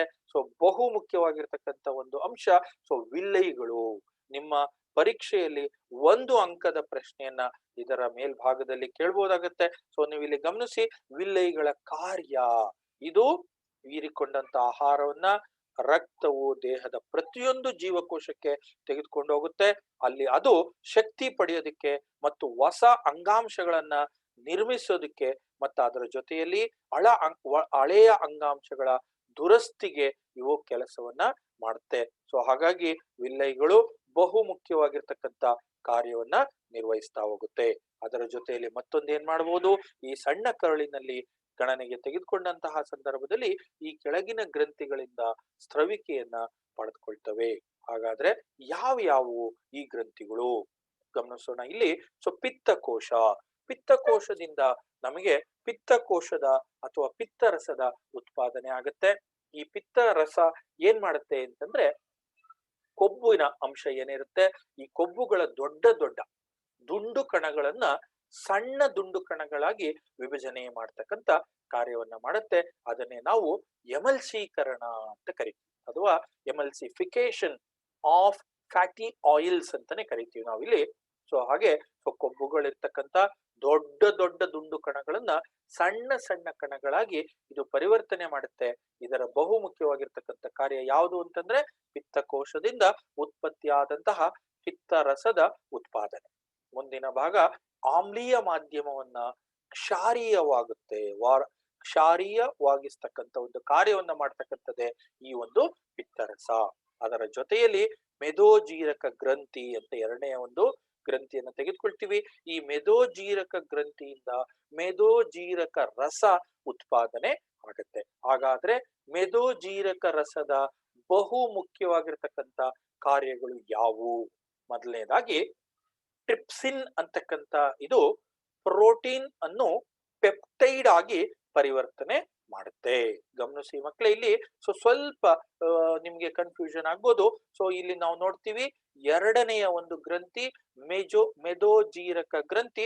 ಈ ಒಂದು ಗ್ರಂಥಿಯಿಂದ ಮೆದೋಜೀರಕ ರಸ ಉತ್ಪತ್ತಿ ಆಗುತ್ತೆ. ಅದರ ಜೊತೆಯಲ್ಲಿ ಈ ಟ್ರಿಪ್ಸಿನ್ ಅಂತಕ್ಕಂಥ ಏನು ಉತ್ಪತ್ತಿಗೊಂಡಿತ್ತು, ಈ ಟ್ರಿಪ್ಸಿನ್ ಪ್ರೋಟೀನ್ ಅನ್ನ ಪೆಪ್ಟೈಡ್ಗಳಾಗಿ ಪರಿವರ್ತನೆಯನ್ನ ಮಾಡುತ್ತೆ. ಅದರ ಜೊತೆಯಲ್ಲಿ ಲೈಪೇಸ್ಗಳಿದೆ. ಈ ಲೈಪೇಸ್ಗಳು ಕೊಬ್ಬುಗಳ ಎಮಲ್ಸೀಕರಣಕ್ಕೆ ಬಹು ಮುಖ್ಯವಾಗಿರ್ತಕ್ಕಂಥ ಕಾರ್ಯವನ್ನ ನಿರ್ವಹಿಸ್ತಾ ಹೋಗುತ್ತೆ. ಮೂರನೆಯದಾಗಿ ನಾವು ಸಣ್ಣ ಕರಳಿನಲ್ಲಿ ಉತ್ಪತ್ತಿ ಆಗ್ತಕ್ಕಂಥ ರಸ, ಆ ಸಣ್ಣ ಕರಳಿನ ರಸವನ್ನ ಉತ್ಪತ್ತಿ ಮಾಡುತ್ತೆ. ಈ ಸಣ್ಣ ಕರಳಿನ ರಸ ಏನನ್ನ ಮಾಡುತ್ತೆ, ಯಾವ ಕಾರ್ಯವನ್ನ ಮುಂದುವರಿಸುತ್ತೆ ಅಂತಂದ್ರೆ, ಪ್ರೋಟೀನ್ಗಳನ್ನ ಅಮೈನೋ ಆಮ್ಲಗಳಾಗಿ ಪರಿವರ್ತನೆಯನ್ನ ಮಾಡುತ್ತೆ. ಹಾಗಾದ್ರೆ ಸಂಕೀರ್ಣ ಕಾರ್ಬೋಹೈಡ್ರೇಟ್ಗಳು ಗ್ಲೂಕೋಸ್ ಆಗಿ ಸಹ ಪರಿವರ್ತನೆ ಆಗುತ್ತೆ. ಜೊತೆಯಲ್ಲಿ ನಮ್ಮ ದೇಹದ ಒಳಭಾಗದಲ್ಲಿರ್ತಕ್ಕಂಥ ಕೊಬ್ಬಿನ ಅಂಶಗಳು ಕೊಬ್ಬಿನಾಮ್ಲ ಮತ್ತು ಗ್ಲಿಸರಾಲ್ ಆಗಿ ಇಲ್ಲಿ ಪರಿವರ್ತನೆ ಆಗೋದನ್ನ ನಾವಿಲ್ಲಿ ಗಮನಿಸಬಹುದಾಗತ್ತೆ. ಮಾನವನ ಸಣ್ಣ ಕರುಳಿನ ಭಾಗದಲ್ಲಿ ಈ ಎಲ್ಲ ಸಂಪೂರ್ಣ ಕಾರ್ಯಗಳನ್ನ ನೀವಿಲ್ಲಿ ಗಮನಿಸಬಹುದಾಗುತ್ತೆ.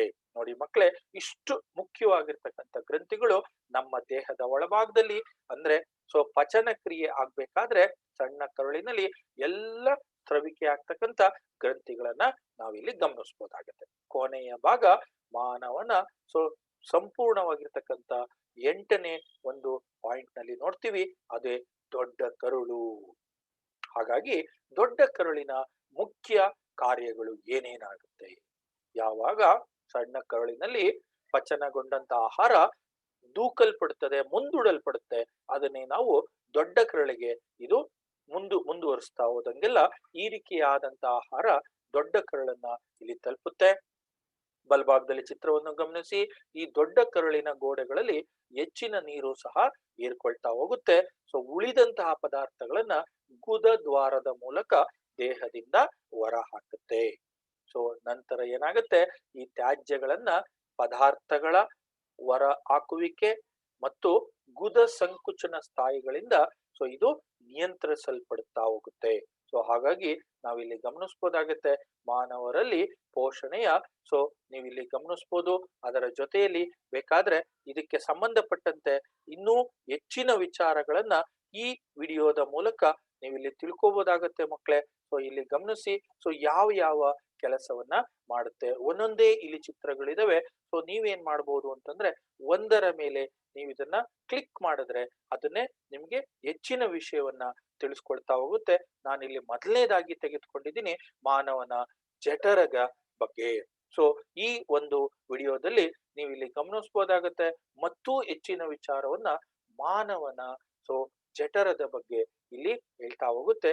ನೋಡಿ ಇಲ್ಲಿ ಗಮನಿಸಿ ಮಕ್ಕಳೇ, ಮಾನವನ ಜಠರ ಹೇಗೆ, ಅದರ ಕಾರ್ಯ ಹೇಗೆ ನಿರ್ವಹಿಸುತ್ತೆ ಅನ್ನೋದನ್ನ ನೀವು ವಿಡಿಯೋದಲ್ಲಿ ಇಲ್ಲಿ ಗಮನಿಸ್ತಾ ಹೋಗ್ಬೋದು. ನೋಡಿ ಈಗ ನೋಡ್ಕೊಳ್ಳಿ, ವಿಡಿಯೋದ ಬಗ್ಗೆ ಸಂಬಂಧಪಟ್ಟಂತೆ ಬಾಯಿಗೆ ಸಂಬಂಧಪಟ್ಟಂತೆ ಇಲ್ಲಿ ಗಮನಿಸಿ ಮಕ್ಕಳೇ.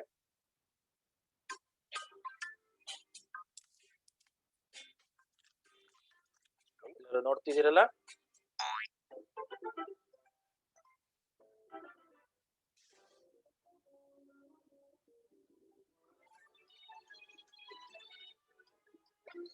ತುಂಬಾ ಚೆನ್ನಾಗಿದೆ ಅಲ್ವಾ video?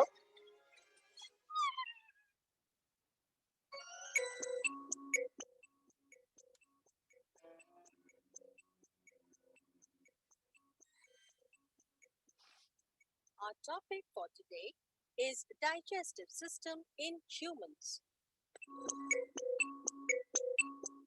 Digestion is a process in which complex food material is broken down into simpler substances. ಮೊದಲು ಆಹಾರವನ್ನ ಬಾಯಿ ಒಳಗಡೆ ತೆಗೆದುಕೊಂಡಾಯ್ತು. ಯಾವಾಗ ತೆಗೆದುಕೊಂಡ್ವಿ, ನಾವು ತೆಗೆದುಕೊಂಡಂತ ಆಹಾರ ಮಾನವನ ದೇಹದ ಒಳಭಾಗಕ್ಕೆ ಮುಂದುವರಿತಾ ಹೋಯ್ತು. ನೋಡಿ, ನಮ್ಮ ಬಾಯಿ, ಜಠರ, ಚಿಕ್ಕ ಕರುಳು, ದೊಡ್ಡ ಕರುಳು, ಗುದದ್ವಾರ. Two glands, namely liver and pancreas, also help liver ಮತ್ತು pancreas. The food is taken in through the mouth. It is chewed and mixed with saliva ನೋಡಿ, in the buccal cavity. ಬಾಯಿಯ ಮೂಲಕ ಆಹಾರವನ್ನು ತೆಗೆದುಕೊಂಡಂತಹ ಬಾಯಿಯ ಒಳಭಾಗದಲ್ಲಿ ಸಲೈವಾ ಉತ್ಪತ್ತಿಯಾಗ್ತಾ ಇದೆ. The chewed food enters into the food pipe or esophagus and is then slowly pushed into a bag-like structure called stomach. ಜಠರಕ್ಕೆ ಬಂತು. The food is churned in the stomach to further ನೋಡಿ, break it ತಿನ್ನಂತ down. ಆಹಾರ. The stomach also secretes mucus, digestive juices, and hydrochloric acid. ಗ್ರಂಥಿಗಳ ಮೂಲಕ ಹಲವಾರು ರೀತಿಯ ರಸಾಂಕುರಗಳು ಇಲ್ಲಿ ಬಿಡುಗಡೆ ಆಗುತ್ತೆ. ಅದರ ಜೊತೆಯಲ್ಲಿ ಹೈಡ್ರೋಕ್ಲೋರಿಕ್ ಆಮ್ಲ ಸಹ ಉತ್ಪತ್ತಿ ಆಯಿತು. ನೋಡಿ, ತಿಂದಂತ ಆಹಾರ ಪಚನ ಕ್ರಿಯೆ ನಂತರ ಸಣ್ಣ ಕರಳಿಗೆ ಇಲ್ಲಿ ಮುಂದುವರಿತಾ ಹೋಗುತ್ತೆ.